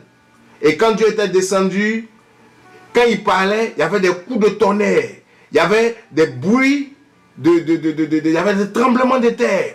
Et maintenant, regardez, au verset 18, Dieu a parlé, il a donné les 10 commandements. Je suis l'Éternel Dieu qui t'a fait sortir d'Égypte. Il a commencé à parler. Tu n'auras pas d'autre Dieu devant ma face. Il a cité les 10 commandements. Lui-même, devant tout le peuple, Dieu a parlé. Et quand Dieu s'est révélé comme ça, qu'ils ont vu le Dieu que Moïse voit. Le verset 18, la Bible dit, et tout le peuple aperçut les tonnerres, les flammes, le son de la trompette. Verset 18, Exode 20, verset 18, vous pouvez écrire ça, équipe technique, média. Donc, Exode 20, verset 18. Et le peuple vit cela. Là, on dit la montagne était fumante. Et quand il vit cela, il tombait et s'était loin et dit à Moïse. Verset 19. Toi, parle-nous avec nous et nous t'écouterons. Mais que Dieu ne nous parle point. Ne parle pas avec nous. De peur que nous ne mourions. Et Moïse va leur répondre ceci. Et Moïse dit au peuple, ne craignez pas, car c'est afin que vous éprouver que Dieu est venu, afin que vous ayez sa crainte devant vos yeux et que vous ne péchez point. Donc Dieu s'était révélé, Dieu s'était rendu visible, Dieu s'était rendu accessible. Les hommes avaient eu conscience de la présence de Dieu. Le but de Dieu, il dit, c'est pourquoi Dieu s'est révélé à vous, pourquoi Dieu s'est rendu visible, que vous soyez conscient de sa présence. C'est afin que de vous éprouver, que vous ayez sa crainte devant vos yeux, afin que vous ne péchez point. Une des raisons pour lesquelles la conscience de la présence de Dieu est importante, une des raisons pour lesquelles la relation avec Dieu est importante, c'est que quand cette relation avec Dieu est enclenchée et que tu es conscient de la présence de Dieu, le but de Dieu, quand il se révèle à toi, quand il te fait voir des choses, c'est pour susciter en toi la crainte de l'Éternel. Que tu aies la crainte devant tes yeux. C'est-à-dire que tu sois conscient dans tes yeux que tu vois Dieu où partout où tu es afin que tu craignes son nom. Si la crainte de Dieu n'est pas dans tes yeux, tu ne le verras pas. Et comme tu ne vois pas Dieu, tu n'as pas la crainte de Dieu, tu feras des choses que tu ne dois pas faire. Parce que tu ne vois rien. Vous savez, quand Dieu ouvre tes yeux, que tu vois sa présence, tu vois sa gloire, tu ne peux plus te comporter comme un homme qui n'a pas vu. C'est pour ça que les apôtres disaient, ce que nos yeux ont vu, que nos mains ont touché concernant la parole de vie, c'est ce que nous annonçons. Ces hommes-là ne pouvaient plus vivre dans le péché comme avant. Moi, j'ai vu le Seigneur. Il est venu dans ma chambre. Je ne peux plus vivre comme avant. Je vous ai expliqué ça. J'étais avec mon ex dans le monde. Et j'avais crié à Dieu, ne sachant pas que ceux qui cherchent Dieu de tout leur cœur, Dieu entend les prières et s'y révèle. Oh, au moment où je m'y attendais le moins soir, le Seigneur est rentré dans ma chambre la nuit. Il m'a réveillé. Il a ouvert mes yeux spirituels. Il m'a parlé, j'ai eu conscience de sa présence. Il a commencé à me donner des directives sur ma vie. depuis ce jour qu'aujourd'hui, ma vie n'a plus jamais été la même. Elle ne sera plus jamais la même. Ceux qui m'avaient connu avant m'ont perdu. Je suis devenu un homme nouveau, un homme transformé, un homme qui craint Dieu. Et je dis souvent, ma crainte de Dieu ne dépend pas de ma relation avec un homme ou une femme. Ma crainte de Dieu dépend de ma relation avec celui que je vois, que les autres ne voient pas. Dépend de celui que j'entends, que les autres n'entendent pas. Et c'est loin du regard des hommes que ça se passe. Quand tu pries ce Dieu, il se manifeste à toi. Tu ne peux pas aller tomber avec une femme facilement. Tu ne peux pas aller tomber dans la débauche facilement. Parce que cette révélation, cette prise de conscience met la crainte de Dieu dans ton corps. Il dit c'est pour que vous ayez sa crainte que Dieu est venu vous parler. Afin que vous ne péchez point. Ça c'est la première des choses qu'une relation avec Dieu produit. Et c'est dans la prière qu'on recherche ça. J'avais crié à Dieu, c'était une prière. Et Dieu avait répondu à ma prière. Et c'est comme ça que je suis parti. J'ai compris que la conscience de la présence de Dieu, c'est ça qui garde un homme vraiment dans la crainte, dans la sainteté. Garde une femme. Quand on voit des gens qui ne peuvent pas arrêter certaines choses, ils sont inconscients de la présence de Dieu. Ils ne sont pas conscients de la présence de Dieu. Ils sont inconscients. Et des fois, si tu ne veilles pas sur cette conscience de la présence de Dieu par ta vie de prière, tu peux des fois, comme les enfants d'Israël, Dieu leur avait parlé, mais à un moment donné, ils n'ont pas veillé et ils n'ont plus cette conscience. Et ils sont repartis à ce qu'ils avaient vomi. Alléluia. Prie pour la conscience de la présence de Dieu dans ta vie. Prie pour que cette conscience de la présence de Dieu restitue la crainte de Dieu en toi. Alléluia. Alléluia. Je continue, bien aimé, je continue. Donc, ça c'est le deuxième élément. Le troisième élément, c'est l'amour de Dieu. Quand tu pries le Seigneur, un des éléments que ta prière doit comporter, un des éléments que ta prière doit produire, c'est l'amour de Dieu. Dans la relation avec Dieu, il y a l'amour de Dieu. Tu dois aimer Dieu. La Bible dit ceci dans Matthieu chapitre 22. Les apôtres, les pharisiens sont venus voir le Seigneur pour demander quelque chose. Ok? Matthieu chapitre 22, nous lisons donc à partir du verset 36 jusqu'au verset 40. On dit, oh maître, quel est le plus grand commandement de la loi? Et il dit, tu aimeras le Seigneur ton Dieu de tout ton cœur, verset 37, de toute ton âme, de toute ta pensée. C'est là le premier, le grand et le premier commandement. Tu aimeras Dieu de toute ton âme, de toute ta pensée. Quand tu as une relation avec Dieu, ton amour pour Dieu déborde. Ton amour pour Dieu est grand. Ton amour pour Dieu est plus grand que ton amour du péché. Ton amour pour Dieu est plus grand que l'amour des hommes. Ton amour pour Dieu est plus grand que l'amour des biens de ce monde. Parce que cette relation avec Dieu suscite, génère de l'amour dans ton cœur. C'est avec cet amour-là, maintenant, que tu pourras faire les choses de Dieu. Tu pourras mettre Dieu en priorité. Cet amour fait que tu mets Dieu avant autre chose. C'est pour ça qu'on dit c'est le plus grand et le premier des commandements. Ils ont dit, Seigneur, c'est quoi le plus grand des commandements? Et ils pensaient qu'on allait leur dire que c'est la dîme. Ils pensaient qu'on allait leur dire non, il faut respecter le sabbat. C'était ça qu'ils cherchaient.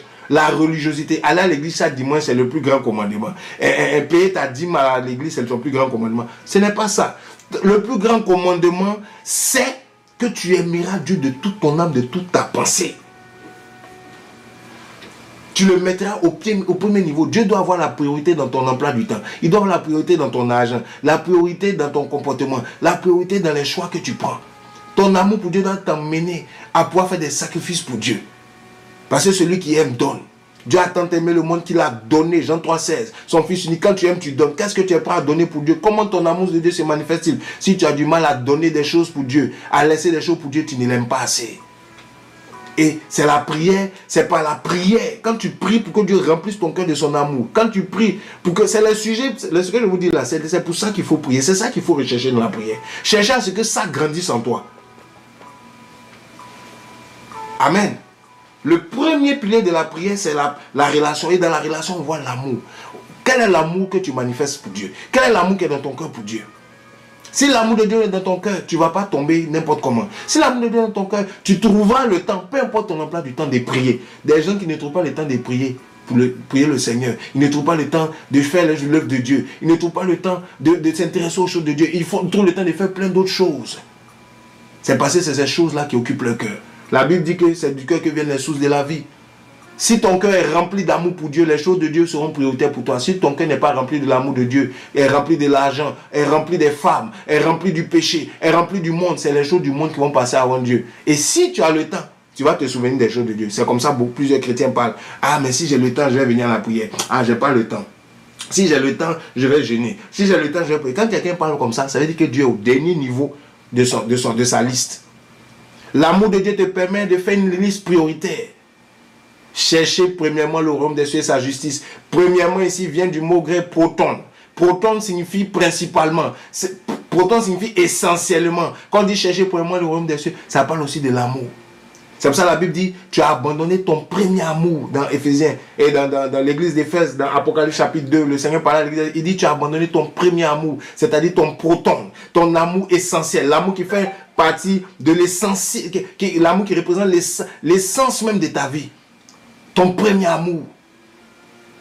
Ce n'est plus ton premier amour, c'est devenu ton dernier amour. Il y a plusieurs catégories d'amour. Il y a le premier amour, il y a le deuxième, il y a le troisième. Il y a des choses que tu aimes premièrement, il y a des choses que tu aimes deuxièmement. C'est-à-dire, il y a une classification dans les choses que tu aimes. Il y a des gens qui aiment Dieu, mais est-ce que c'est ton premier, c'est le premier truc que tu aimes? Est-ce que c'est la première chose? Est-ce que c'est le proton de ta vie? C'est-à-dire l'essentiel. Sans ça, tu ne peux pas vivre.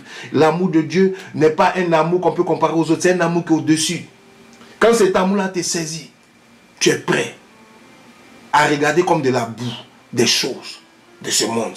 Comme Paul, il dit ce qui était pour moi un gain, je les regarde comme de la boue à cause de l'excellence dans Philippiens 3 de Christ. Il y a des personnes qui ne peuvent pas faire des choses pour Dieu parce que leur amour pour Dieu a diminué. La Bible dit à cause de l'iniquité dans Matthieu chapitre 26 et dans la chapitre 24, pardon, parce que l'iniquité sera accrue, l'amour du plus grand nombre se refroidira. Revois ton amour, mon frère. Prie pour que l'amour de Dieu vienne dans ton cœur. Et la Bible dit dans Romains 5,5, vous pouvez lire ça. L'amour de Dieu est répandu dans notre cœur par le Saint-Esprit. L'amour de Dieu dont je vous parle ici, ce n'est pas les sentiments des hommes et des femmes, des sentiments émotionnels. C'est le Saint-Esprit qui met dans ton cœur. C'est là. C'est le Saint-Esprit. Quand tu lui demandes, il met. C'est un sentiment spirituel. C'est quelque chose de spirituel. Il vient du Saint-Esprit, l'amour de Dieu. Quand tu pries beaucoup, une des choses que Dieu va te remplir avec, c'est l'amour de Dieu. C'est un amour qui va au-delà de ton amour charnel avec ton cœur charnel. Mais c'est un amour qui vient du Saint-Esprit. C'est un sentiment de priorité, d'honneur, de révérence. C'est un sentiment vraiment qui supporte tout ce que Dieu te demande de faire. C'est là que 1 Corinthiens 13 va s'appliquer à toi. L'amour supporte tout ce que Dieu te demande de faire. Toutes les souffrances qui vont avec l'appel, qui vont avec la marche chrétienne, tu peux supporter parce que tu aimes Dieu. Tout ce que Dieu demande, tu peux supporter. Tout ce que Dieu te fait, même si c'est difficile, tu peux faire. Pourquoi? Parce que l'amour pur, l'amour parfait, l'amour qui vient du Saint-Esprit est répandu dans ton cœur. 1 Corinthiens 13 parle de l'amour de Dieu, l'amour véritable. L'amour croit tout, l'amour supporte tout, l'amour pardonne tout, l'amour est patient, il n'est pas envieux. Il ne cherche pas son intérêt. C'est de cet amour-là qu'on parle. C'est le Saint-Esprit qui met dans le cœur.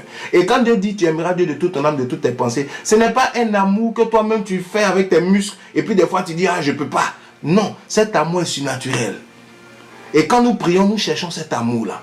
Quand nous prions, nous cherchons l'amour qui vient du Saint-Esprit, l'amour de Dieu. Quand Dieu dit tu aimeras Dieu de toute ton âme, de toutes tes forces, de toute ta pensée, quelqu'un qui est normal ne peut pas aimer Dieu de toute son âme, de toutes ses forces, de toutes ses pensées. Parce que cet amour n'est pas naturel, cet amour n'est pas humain, cet amour ne vient pas de l'homme, cet amour vient du Saint-Esprit. C'est l'amour de Dieu que Dieu nous transfère. Dans notre relation avec Dieu, Dieu nous donne son cœur. Dieu met dans nos connecte son cœur au sien. Et le Saint-Esprit déverse en nous l'âme. On dit l'amour de Dieu est répandu dans nos cœurs. C'est comme quelque chose qui coule. C'est quelque chose qu'on répand, c'est quelque chose qu'on te remplit. C'est comme ton cœur est un vase et puis on remplit ton cœur, on te donne des doses d'amour. Tu te réveilles, tu aimes Dieu, tu sais même pas pourquoi tu l'aimes comme ça. Tu commences à chanter pour Dieu, tu commences à écrire des poèmes, tu commences à écrire des hymnes. Tu aimes Dieu plus que tes enfants, tu aimes Dieu plus que ta femme, tu aimes Dieu plus que ta famille, tu aimes Dieu plus que toi-même. Tu es prêt à donner ta vie en sacrifice pour Dieu parce que l'amour de Dieu en toi déborde. Oh massacre, c'est de cet amour-là que Dieu nous dit de l'aimer. Dieu n'a pas dit de nous aimer d'un amour charnel, comme des gens qui disent Seigneur je vais te suivre mais laisse-moi aller d'abord m'occuper de telle ou telle chose. C'est un amour qui ne vient pas de l'homme. L'amour de l'homme est limité. L'amour de l'homme ne peut pas te permettre d'avoir une relation avec Dieu dans la prière. Il faut que Dieu te donne son amour. Il faut que Dieu te transfère son amour. Il faut que Dieu répande son amour dans ton cœur. Chrétien, tu as besoin de l'amour de Dieu. Il dit tu aimeras Dieu de tout ton cœur, de toute ton âme, de toute ta pensée. Oh, chakaraba. Même nos femmes, nos enfants, on les aime avec une partie. On ne les aime pas avec tout.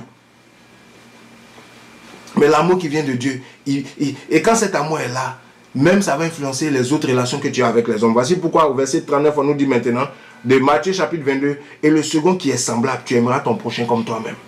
De ces deux commandements dépendent toute la loi et les prophètes. Donc quand l'amour de Dieu est répandu dans ton cœur, cet amour de Dieu vient et ça corrige tes relations avec les autres. Tu apprends à aimer les autres comme Dieu les aime.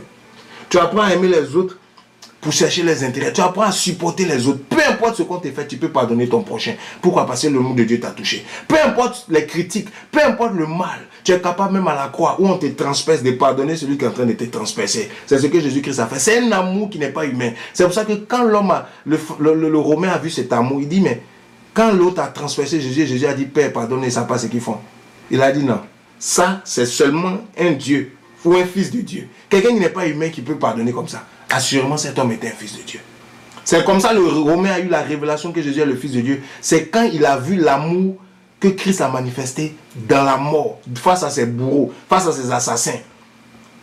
Donc quand tu as une vie de prière, et quand la prière, le premier pilier de la prière est posé dans ta vie, tu vas commencer à aimer tes ennemis. Tu vas commencer à supporter tes ennemis. Tu vas commencer à faire du bien. Pourquoi? Parce que tu veux plaire à Dieu. Tu aimes Dieu. Et le ricochet du fait que tu aimes Dieu, c'est que l'amour de Dieu commence à influencer tes rapports avec les hommes. Tu vas les aimer comme toi-même. Ce que tu veux qu'on te fasse, tu vas le faire. Tu vas faire du bien autour de toi. Tu vas avoir des sentiments de bénédiction pour les autres. Tu vas bénir ceux qui te maudissent. Tu vas prier pour ceux qui te maltraitent, comme Jésus-Christ a demandé. Mais ça, c'est l'amour de Dieu qui produit ça. Je connais beaucoup de chrétiens, mes amis, l'amour de Dieu n'est pas dans leur cœur. Ils aiment Dieu, ils disent qu'ils aiment Dieu. Maintenant, ils ne peuvent pas aimer leurs ennemis. Ils ne peuvent pas pardonner quand on leur fait du mal. Ils gardent rancune pendant des années. L'amour de Dieu n'est pas en toi. L'amour de Dieu n'est pas parfait en toi. Il faut chercher à avoir une relation avec Dieu pour que Dieu restaure ton cœur. Je suis en train de parler à quelqu'un. Il y a des gens avec qui tu ne parles pas. Il y a des gens que tu ne veux pas côtoyer. Il y a des personnes qui t'ont fait quelque chose. À cause de cela, tu les as classés. Ce n'est pas ça l'amour de Dieu. Ce n'est pas ça la relation avec Dieu. Si tu as une relation avec Dieu, tu vas marcher comme Christ a marché. Jésus mangeait dans la même assiette que Judas. Jésus pardonnait à ses bourreaux. L'amour de Dieu manque aujourd'hui dans nos églises chrétiennes. Voici pourquoi les chrétiens se torpillent, ils se critiquent, ils se calomnient à cause des positions, à cause des blessures. Beaucoup de chrétiens s'appuient sur les blessures pour vivre. Ils s'appuient plus sur le Saint-Esprit. Ils s'appuient sur les blessures et ils font ce qui semble juste à leurs yeux pour essayer de se soulager du mal qu'on leur a fait. Et ils disent que c'est Dieu qui me conduit ainsi. Tu mens, arrête de mentir. Tu mens, mon frère. Laisse Dieu remplir ton cœur. Reconnais simplement que ton cœur est souillé. Reconnais que l'amour de Dieu n'est pas en toi. Et demande à Dieu de te remplir de son amour. Il va corriger ces choses. Il va restaurer ton cœur, ma soeur. Il va restaurer ton âme.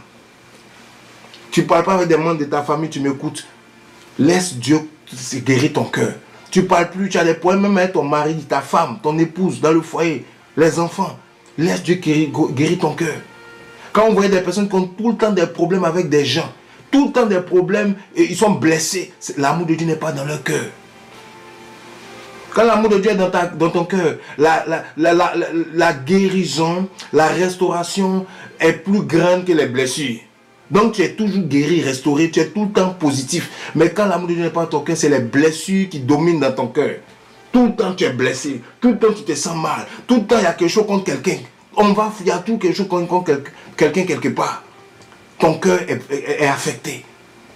Et quand on prie le Seigneur, c'est pour que notre cœur, notre relation avec Dieu soit restaurée, notre relation soit stable. Et l'état du cœur est important. Tu ne peux pas avoir une relation avec Dieu, aimer Dieu si ton cœur est blessé, si ton cœur en veut aux gens. Alléluia. Donc, cherche Dieu pour que Dieu guérisse ton cœur. Toi qui m'écoutes ce soir. Alléluia. Aujourd'hui, je pense que c'est le premier niveau, simplement, le premier pilier que je vais poser, vu le temps. Le premier pilier, c'est ça, la relation avec Dieu. Et dans cette relation, on a vu la conscience de la présence de Dieu, la crainte du Seigneur. Alléluia. Voilà. On prie pour ces choses, on recherche que ces choses soient établies. C'est des choses qui constituent le premier pilier, la relation. J'ai énuméré 4 points. Le 4e point, je vais le donner. Et donc, il y a ces 2 premières choses. La conscience de la présence du Seigneur, la crainte du Seigneur, l'amour de Dieu. Et le dernier point maintenant, c'est l'obéissance au Seigneur. Dans la relation avec Dieu, ce que Dieu cherche chez nous, c'est notre obéissance. Vous savez, quand le Seigneur s'est révélé à moi, cette nuit-là, j'ai eu d'autres visitations de Dieu, mais c'est depuis ce jour que je suis devenu conscient de la présence de Dieu et que ma relation avec Dieu a commencé. Il m'a dit ce qu'elle est venue. Il m'a dit, il y a quelques semaines, quelques jours, pardon, tu as demandé à me connaître, à ce que je me relate. Je suis venu. Il m'a dit, je suis saint, je suis pur, je suis précieux. Veux-tu m'accepter comme le guide et le souverain, le Seigneur absolu de ta vie? Vous voyez? Il m'a demandé est-ce que je veux l'accepter comme le Seigneur, le souverain absolu, le guide, celui qui va guider ma vie. Et il m'a dit que ça ne sera plus ma manière de faire les choses, ça sera sa manière de faire les choses. Ça ne sera plus mes choix, ça ne sera plus mes amitiés, ça ne sera plus mes préférences, mais ça sera ses préférences à lui. Est-ce que je suis prêt à accepter ça? Il a posé les bases de notre relation. Moi, Dieu, pour moi, il est comme le Seigneur absolu de ma vie. C'est-à-dire qu'il y a des choses qui peuvent ne pas me plaire. Il y a des choses que moi-même, personnellement, parce qu'on est humain, j'aimerais bien m'en passer. Mais si Dieu me dit de faire ça, si Dieu me dit de me conduire dans ça, je vais faire parce que j'ai accepté de lui obéir. Et j'ai compris que la relation avec Dieu n'est pas une relation d'égal à égal. C'est une relation de subalterne à maître. Je suis un subalterne, il est mon Seigneur. Il dit je vais être le Seigneur absolu, le Kyrios. Là on voit le Dieu devant qui on se soumet. C'est comme ça. La Bible dit, quand je vous prédis notre Père, que ton règne vienne, que toi ta volonté soit faite. Vous voyez, dans la relation, on cherche à ce que la volonté, pas ta volonté à toi, mais sa volonté. Ce sont des bases dans la vie spirituelle. Le premier fondement de la prière, c'est cette relation-là. Dans cette relation, ça englobe tous ces éléments. Et le quatrième point que je mets dans le pilier de la relation avec le Seigneur, c'est l'obéissance. Il y a des chrétiens qui n'obéissent pas à Dieu, mais ils prient beaucoup. Ils jeûnent beaucoup. Ils font des offrandes, mais ils n'obéissent pas. Quand Dieu leur dit fais quelque chose, ils ne font pas.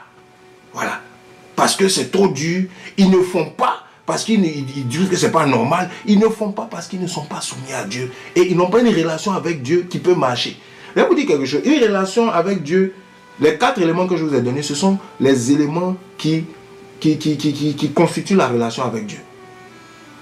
La conscience de sa présence, la crainte de l'Éternel, l'amour de Dieu et puis l'obéissance. Si ces 4 choses-là, tu les développes dans la prière et que tu vis ces choses, ta vie de prière non, tu seras choqué. Dieu va te parler, Dieu va se révéler à toi. Dieu ne se révèle pas aux gens qui ne lui obéissent pas. Dieu ne se manifeste pas aux gens qui le méprisent. C'est ce que vous devez comprendre. Quand Dieu te dit fais quelque chose que tu ne fais pas, tu es en train de briser ta relation avec lui. J'ai vécu ça aussi. J'ai appris à obéir Dieu. À obéir à Dieu. Au début, je ne savais pas obéir à Dieu. Au début, je discutais avec Dieu. Je ne savais pas le mettre en tant que Seigneur absolu de ma vie. Je discutais. Et Dieu parle avec nous. Vous voyez Job parler avec Dieu. Vous voyez des gens discuter avec Dieu. Dieu va te parler, mais ta relation avec lui ne sera pas au top. Ne sera pas excellente. Et ça va affecter ta vie de prière. Parce que quand on prie, c'est pour entretenir d'abord une relation avec Dieu. Jésus a dit quand vous priez, dites notre Père qui est aux cieux. La relation. Vous voyez. Et quelque chose qui est vraiment important dans cette relation, c'est ton obéissance. C'est ton obéissance. Jésus disait ceci, je vais prendre un passage je pense que c'est dans Luc. Luc chapitre 6. Jésus disait ceci. Au verset 46. Luc chapitre 6, verset 46. Il dit, pourquoi m'appelez-vous Seigneur, Seigneur, et ne faites-vous pas ce que j'ai dit? Lui-même, il ne comprend pas cette confusion. Plusieurs l'appellent Seigneur, plusieurs prient au Seigneur, je t'aime, oh Dieu, oh Seigneur. Mais quand il s'agit de faire ce qu'il dit, ils ne font pas. Donc il dit, mais pourquoi vous faites ça? Jésus dit, pourquoi m'appelez-vous Seigneur, Seigneur? Tu m'écoutes ce soir, je suis en train de parler à quelqu'un, tu dis Seigneur, Seigneur. Quand Dieu te demande de faire des choses, tu ne fais pas. Ça veut dire qu'il n'est pas ton Seigneur. C'est ce que tu dois comprendre. Dis Seigneur, Seigneur, Seigneur ne veut pas dire que Jésus est ton Seigneur. Combien d'entre vous vous dites Seigneur, Seigneur, mais quand il faut maintenant le prendre comme un Seigneur, on ne fait pas ce qu'il nous dit. Jésus s'inquiète de ça. Il se plaint de ça. Il dit, pourquoi m'appelez-vous Seigneur et vous ne faites pas ce que je vous dis? Il dit maintenant au verset 48, il est semblable à un homme. Et verset 47, il dit, je vais vous montrer qui est semblable à tout homme qui vient à moi et qui entend mes paroles et qui les met en pratique. C'est-à-dire qui obéit. Il est semblable à un homme qui a bâti sa maison sur le roc et qui a fouillé et creusé profondément et qui a mis un fondement sur le roc. Mais une inondation est venue, le fleuve s'est jeté avec violence contre cette maison. Elle n'a pas été ébranlée car elle était fondée sur le roc. L'obéissance est un fondement, c'est un pilier. La relation avec Dieu où tu obéis, c'est un pilier spirituel. Quand tu obéis à Dieu, c'est à ça que tu ressembles. Tu ressembles à un homme qui a creusé et puis qui a fondé sur du roc.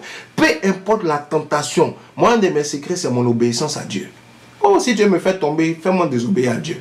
Mais tant que j'obéis à Dieu, il n'y a pas un vent, il n'y a pas un fleuve, il n'y a pas une tempête, il n'y a pas un diable qui va me faire tomber. Ça n'existe pas. Il dit celui qui met ma parole en pratique, qui obéit à mes commandements, il est comme un homme qui a planté, qui a creusé. Je suis en train de parler à des creuseurs. Je suis en train de parler à des creuseuses. Je suis en train de parler à des hommes de fondement qui ont une relation avec Dieu où ton obéissance à Dieu est plus élevée que les choses que Dieu peut te donner. Ton obéissance à Dieu est plus élevée que tout ce qui se passe autour de toi. Tu as placé ton niveau d'obéissance à Dieu comme une priorité. La Bible dit celui-là, il est comme un homme qui a creusé. Il a planté. Quand le vent se jette contre cette maison, quand le fleuve vient, on dit c'est jeté avec violence. On dit cette maison n'a pas été ébranlée. Le secret de la stabilité chrétienne, c'est la relation avec Dieu où tu obéis à Dieu. Est-ce que quelqu'un me dit amen ce soir? Il faut partager cette émission. Il y a plein de chrétiens qui n'obéissent pas à Dieu, bien aimé. Ils se disent comme ils prient beaucoup, sans obéir. Je suis en train de vous donner des piliers de la prière. Comme ils prient beaucoup, ils jeûnent beaucoup, 40 jours de jeûne sans, et puis tu n'obéis pas à Dieu. Tu es en train de... Tu as fait un régime. Oh, je vous assure, louer Dieu, chanter des chansons de louange, et puis ne pas obéir à Dieu, c'est être insensé. Amen. Donc, bien aimé, voici un peu le dernier truc, c'est l'obéissance à Dieu. L'obéissance à Dieu. Rappelez-vous ce que Dieu disait au roi Saül. Il a été choisi par Dieu, mais il a désobéi à Dieu. Rappelez-vous Adam et Ève. Ils n'ont pas été chassés du jardin d'Éden parce qu'ils ont commis un péché physique, un péché mensonge et tout. Ils ont été chassés parce qu'ils ont désobéi. La désobéissance est comme de la divination. La désobéissance est comme des enchantements. La désobéissance à Dieu, c'est une abomination. Dieu est miséricordieux, c'est vrai. Il ne nous fera pas notre première désobéissance, mais tu dois apprendre à obéir à Dieu. Plus tu obéis à Dieu, plus ta relation avec Dieu est stable. Plus ta vie chrétienne est stable. Si tu n'obéis pas à Dieu, peu importe ton niveau de prière, tes offrandes, tout ce que tu veux, tu auras une vie chrétienne instable et ta relation avec Dieu ne sera pas une relation efficace. Parce que Dieu ne va pas se révéler à quelqu'un qui le méprise, qui est désobéissant. Saül avait été choisi par Dieu, mais il a désobéi. Et Dieu va lui dire ceci, comme vous le savez, n'est-ce pas? Dieu va lui parler. Quand il a désobéi,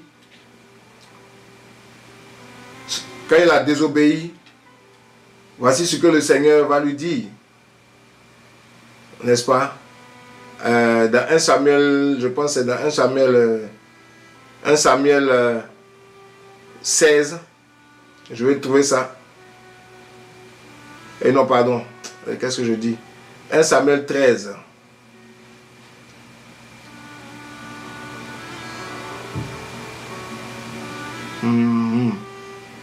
Laisse-moi trouver ce passage que je cherche exactement là. Donc c'est 1 Samuel 15, pardon. 1 Samuel 15, verset 22. Au verset 23. On nous dit, et Samuel dit, quand il avait désobéi, il n'a pas tué le roi. Dieu lui avait dit de tuer Agag et de dévouer par interdit. Saül a décidé de faire ce qu'il voulait. Ce n'était pas la première fois. Il avait l'habitude de désobéir, de se rebeller à Dieu. C'est ce qui a causé la chute de Saül. Combien de chrétiens, ils vont à l'église, ils payent, ils soutiennent l'œuvre de Dieu. Vous voyez?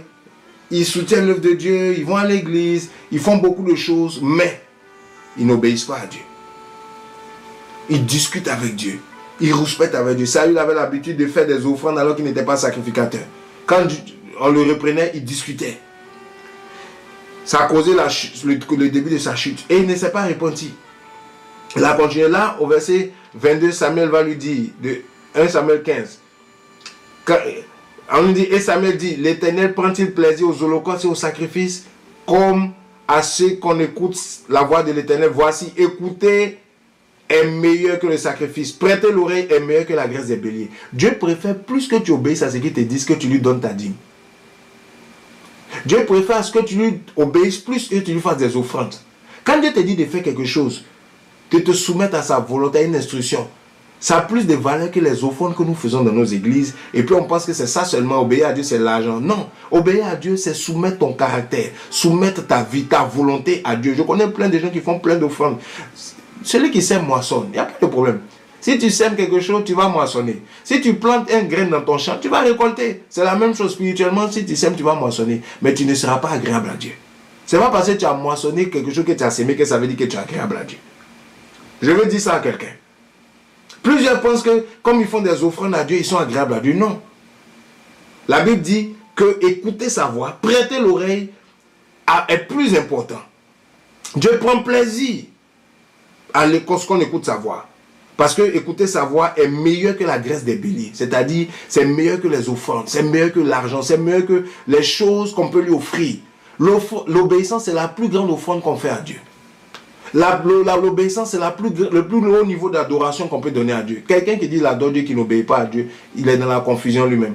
Parce que obéir à Dieu, adorer Dieu, c'est se soumettre à lui. C'est pour ça que la Bible dit, quand vous pouvez dire notre Père qui es aux cieux, que ton nom soit saint, que ton règne vienne, que ta volonté soit faite. C'est-à-dire qu'on t'obéisse. Donc l'obéissance. Amen. Je sais que mon enseignement n'attire pas beaucoup les gens. Parce que ça nous remet en cause. Mais je vais vous dire quelque chose. La parole de Dieu est vivante et efficace. Comme une épée à deux tranchants. Hébreux 4:12. Allant jusqu'au plus profond de l'âme pour séparer âme et esprit, moelle et jointure. Elle juge les sentiments des cœurs. Ce soir-là, c'est une chirurgie. Il faut te repentir, ma soeur.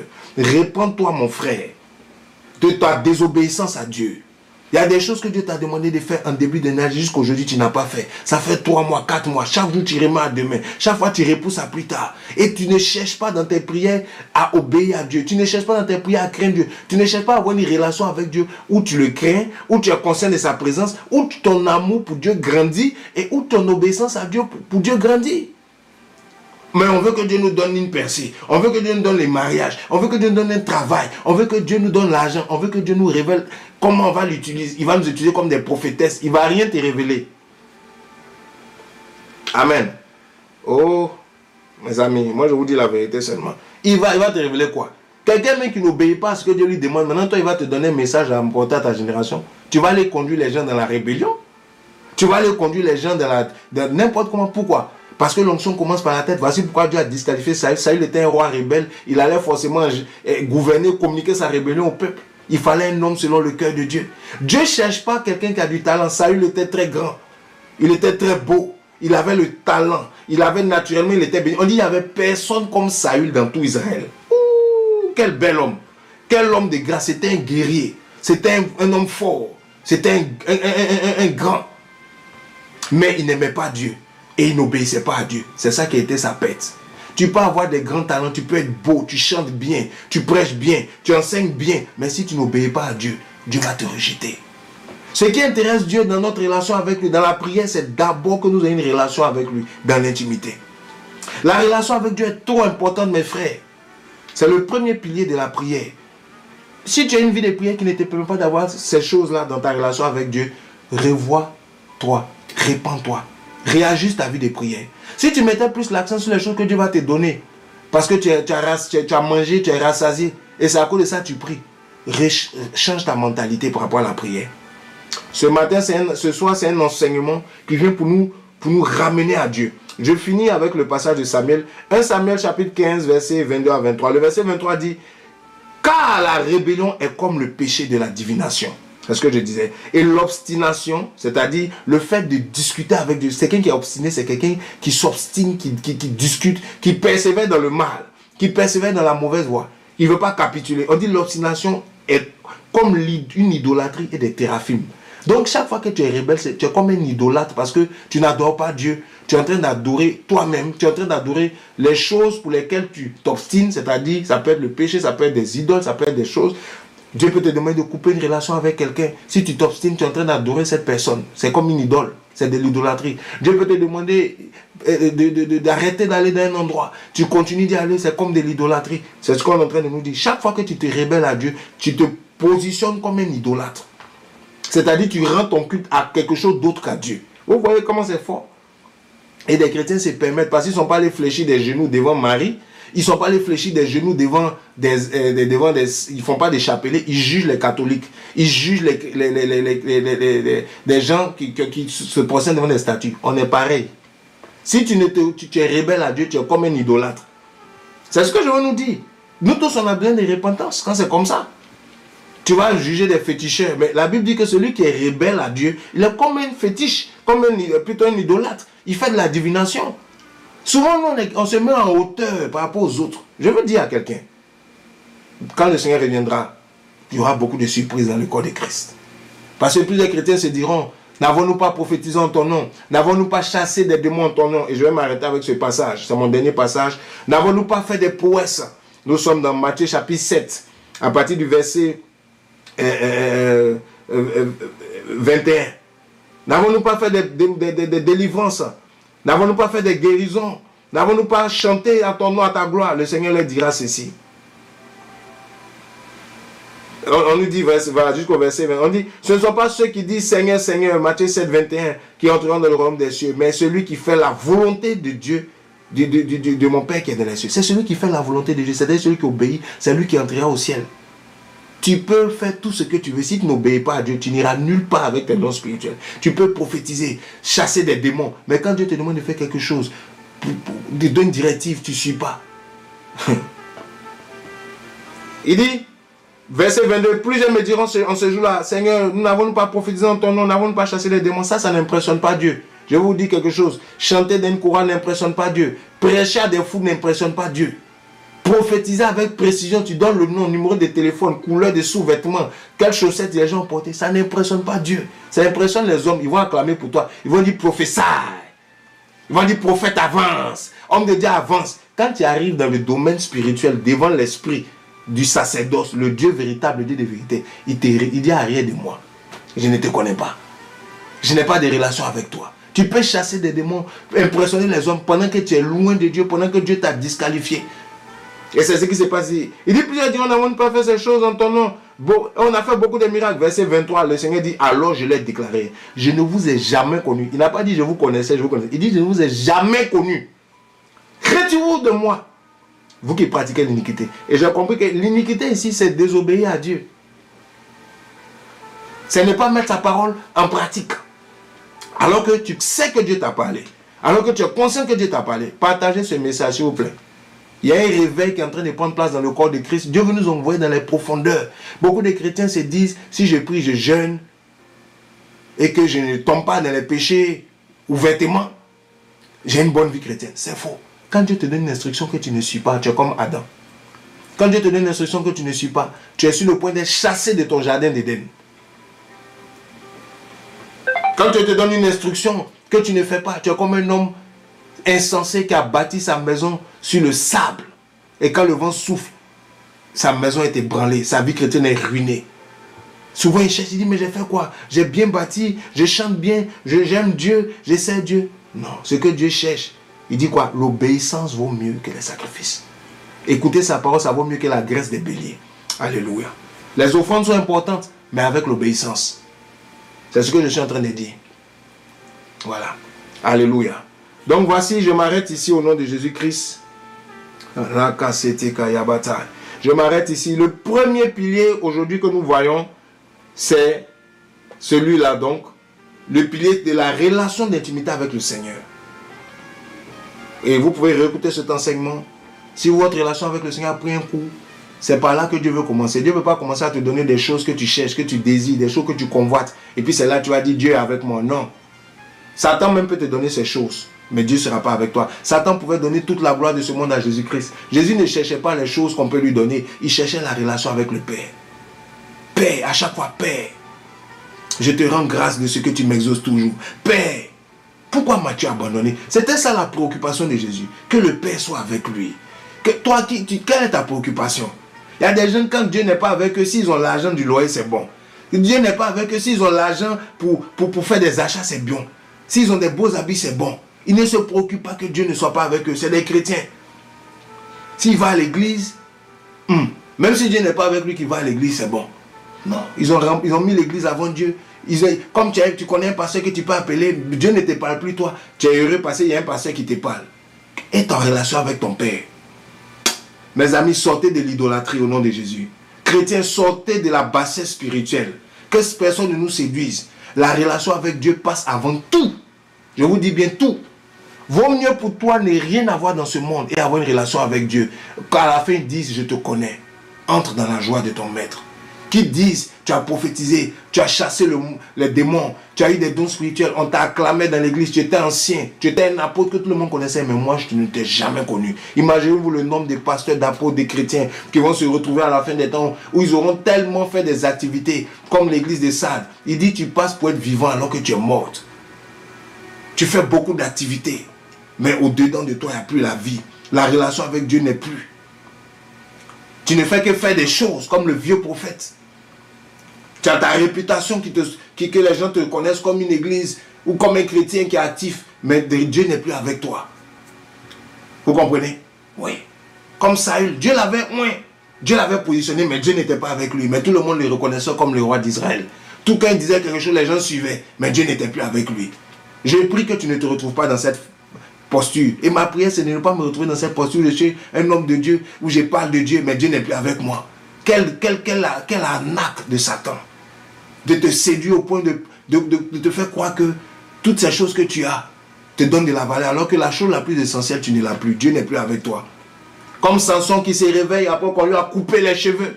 Il a désobéi, il a brisé le vœu qui était sur sa vie. Et il s'est dit que Dieu serait avec lui comme d'habitude. Et il se réveille, Dieu n'était plus avec lui. On l'arrête, on crève ses yeux. Combien de chrétiens sont comme ça? Oh, que Dieu nous aide. J'espère que vous entendez ce message ce soir. J'espère que Dieu vous fait du bien ce soir. L'idolâtrie, la rébellion, mes amis. La rébellion, la désobéissance, la relation avec Dieu. La conscience de la présence de Dieu. Beaucoup de gens ne voient rien, n'entendent rien même. Mais ils prient. Chaque jour, ils prient. Oh, j'ai fait mes prières. Quelle est cette prière aveugle? Une prière qui ne peut même pas t'emmener à être conscient de Dieu. Et vous êtes content? Il faut te repentir. Cherche à connaître Dieu. Cherche à avoir une relation avec Dieu. Le reste sera accordé. La crainte de Dieu n'est plus. On n'est même plus conscient quand on ment. On ment même comme ça facilement. Oh non, bon, c'est rien. C'est juste un petit mensonge. On a la rancune. On n'aime pas les autres. On en veut aux gens. On maudit les gens. L'amour de Dieu n'est pas dans notre cœur. J'ai parlé de tout ça. Aujourd'hui, c'est un message pour ramener l'église à Dieu. Toutes ces choses nous éloignent de Dieu. Ça fait que quand on prie Dieu, nos prières ne sont pas efficaces. Quand on prie, nos prières n'atteignent même pas Dieu. Quand on prie, on ne peut même pas avoir une vie de prière. Parce que les choses qui bâtissent, qui constituent le pilier de la vie de prière ne sont pas là. Donc on est livré à la merci de la lourdeur, des démons, de la séduction. Et on ne peut même pas prier, entrer dans la présence de Dieu. Alléluia. Donc je m'arrête là, bien aimé. J'espère que vous êtes bénis. Repentez-vous, repentez-vous, repentez-vous, changez de vie s'il vous plaît. Et Jésus disait, je ne t'ai jamais connu. Une chose, c'est de connaître Dieu. Autre chose, c'est aussi que Dieu te connaisse. Amen. La relation avec Dieu nous amène à connaître Dieu, la connaissance de Dieu. Il dit, je ne vous ai jamais connu dans ces versets. Il y a tellement de versets. La Bible dit, la vie éternelle, Jean chapitre 17, verset 3. La vie éternelle consiste à connaître Jésus-Christ et le seul vrai Dieu. Le seul vrai Dieu, Jésus-Christ qui l'a envoyé. C'est ça la vie éternelle. La vie éternelle, c'est d'avoir une relation avec Dieu. La vie éternelle, ce n'est pas dire Jésus m'a sauvé et puis tu n'as pas de relation avec lui. La preuve que tu as la vie éternelle, c'est que tu connais Dieu, que Dieu te connaît. C'est pour ça à la fin, il dit, je ne vous ai jamais connu. À la fin, on n'a pas dit, vous n'avez pas eu des dons spirituels. À la fin, il n'a pas dit, je vous rejette parce que vous ne chantez pas d'un ministère. Ou bien que tu n'as pas un titre. Non, je ne t'ai pas connu. Parce que tu ne mets pas ma parole en pratique. Amen. Oui. Il dit, ce n'est pas ceux qui crient Seigneur, Seigneur, ils seront sauvés. Mais c'est ceux qui mettent ma parole en pratique. Aïe, aïe, aïe, aïe. Amen. C'est mon point de chute ce soir. Je vais prier au nom de Jésus. Si Dieu t'a béni, rends gloire à Dieu. C'est lui qui inspire le message. Amen. C'est lui qui inspire la parole. J'avais prévu parler des trois. Dieu a voulu que je m'attache sur le premier pilier. La relation d'intimité avec Dieu. Un sacrificateur, c'est quelqu'un qui apprend loin des regards des hommes à avoir une intimité, une relation où il est agréable à Dieu. Où il est agréable à Dieu. où il est approuvé de Dieu, où il est obéissant à Dieu, où il est conscient de la présence de Dieu, où il craint Dieu et où l'amour de Dieu est dans son cœur, où il connaît Dieu et Dieu le connaît. C'est ça le sacrificateur. Le sacrificateur, ce n'est pas venir dire, bon, j'ai jeûné 7 jours, j'ai fait ceci. Non, j'ai prié pendant 8 heures de temps, et puis tu désobéis à Dieu. Tu es un insensé, tu es un idolâtre. Oh, j'ai chassé des démons, j'ai des dons spirituels. Les dons spirituels, toutes ces choses, ce n'est d'aucune utilité si tu es désobéissant à Dieu. Toutes les capacités que Adam avait ne lui étaient d'aucune utilité une fois qu'il avait désobéi à Dieu. Parce qu'une seule chose peut te mettre hors du jardin d'Éden. Quelle est la relation que tu as avec Dieu? Je parle à des gens, Dieu ne nous condamne pas par ce message, Dieu nous appelle à la repentance. Les enseignements que je suis en train de vous donner, c'est pour corriger le cœur des chrétiens, corriger nos relations avec Dieu, corriger notre vie chrétienne depuis la base. Et ça, c'est la base. C'est pour ça qu'on parle de pilier du sacerdoce, de la prière. Beaucoup de gens prient mal. Ils prient sans fondement. Il y a des choses sur lesquelles ils ne veillent pas. Ils prient comme ça. N'importe quel sujet de prière, ils prient. Vous pensez que Dieu est là pour écouter tout ce qu'on raconte à ses oreilles? Il y a des choses que Dieu attend de nous. Si ces choses sont là, la relation marche. Si ces choses ne sont pas là, il n'y a pas de relation. C'est comme ça qu'il a dit, je ne vous connais pas. Et il y a beaucoup de gens ce soir. C'est tellement que tu as senti, c'est comme si tu ne connais pas Dieu. Tu pries, tu ne vois pas. Répands-toi, reviens sur ces bases-là. Reviens sur ces bases. Cherche ces choses, positionne ces choses. La Bible dit cherchez pour moi le royaume et le reste vous sera accordé. Positionne Dieu là où il doit être dans ta vie. Sa relation avec toi doit passer avant toutes ces choses que tu cherches. Tu te réveilles chaque matin, tu vas chercher plein de choses. Tu gaspilles ton énergie comme maths dans des choses inutiles. Mais une seule chose est la meilleure part. Il faut être au pied du maître. C'est ce que Dieu a dit à Marie. Dans Luc 11. Il dit reste au pied du maître.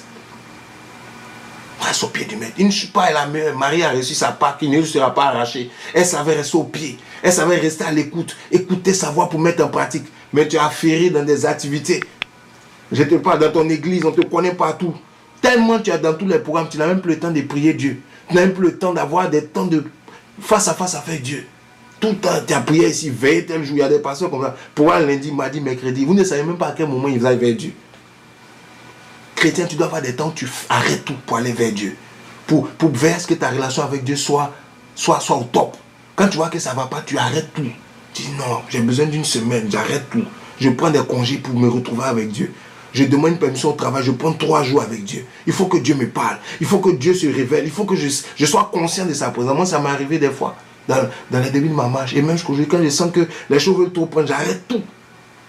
Ah, je me connais pour ça. Si tu m'appelles, même mon téléphone ne passe même pas. Voilà.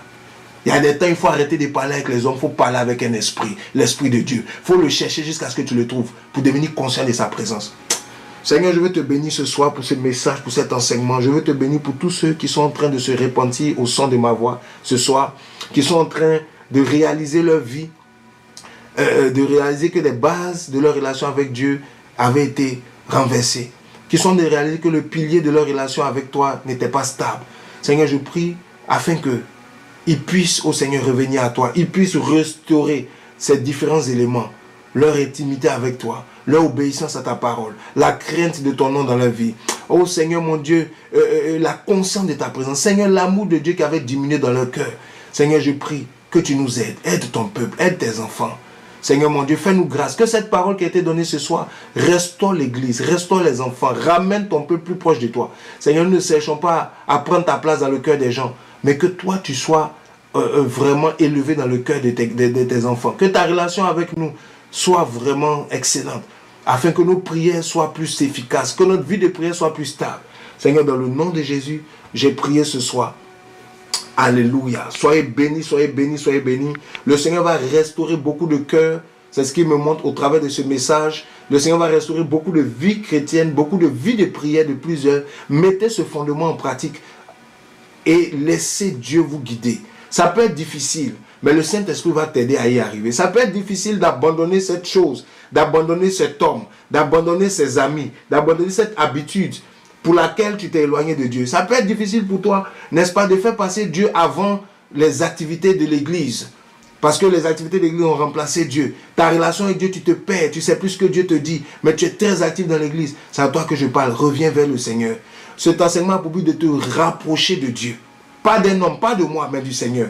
Laisse cette parole te changer et réponds-toi, change ce qui doit changer. Et le Saint-Esprit va restaurer ta vie. Alléluia. Que l'onction, la grâce qui accompagne ce message soit ton partage ce soir. bien-aimés. Que le peuple de Dieu soit béni. Alléluia, alléluia. Soyez bénis, bien-aimés, soyez bénis. L'émission tire à sa fin. Donc, je vous aime de l'amour du Seigneur. Que Dieu bénisse votre semaine. Je prie que Dieu te bénisse, que Dieu te donne la victoire à ton départ, à ton arrivée. Que la main de Dieu soit avec toi. Que Dieu te donne la victoire dans les combats. Que Dieu bénisse ta maison, ta famille. Je déclare des paroles de bénédiction. Que Dieu fasse marcher tes activités, tes affaires. Que Dieu soit avec toi dans tout ce que tu fais. Mais par-dessus tout, que ta relation avec Dieu soit restaurée. Que ta relation avec Christ soit restaurée. Que Dieu soit le premier. Que la présence de tu as conscience de la présence de Dieu dans ta vie, que tu aies la crainte de Dieu, que tu aies l'amour de Dieu en toi, que tu sois obéissant à sa parole, que tu connaisses Dieu et que Dieu te connaisse. Que Dieu vous bénisse ce soir. C'était Fondement Apostolique. À très bientôt. Bye bye.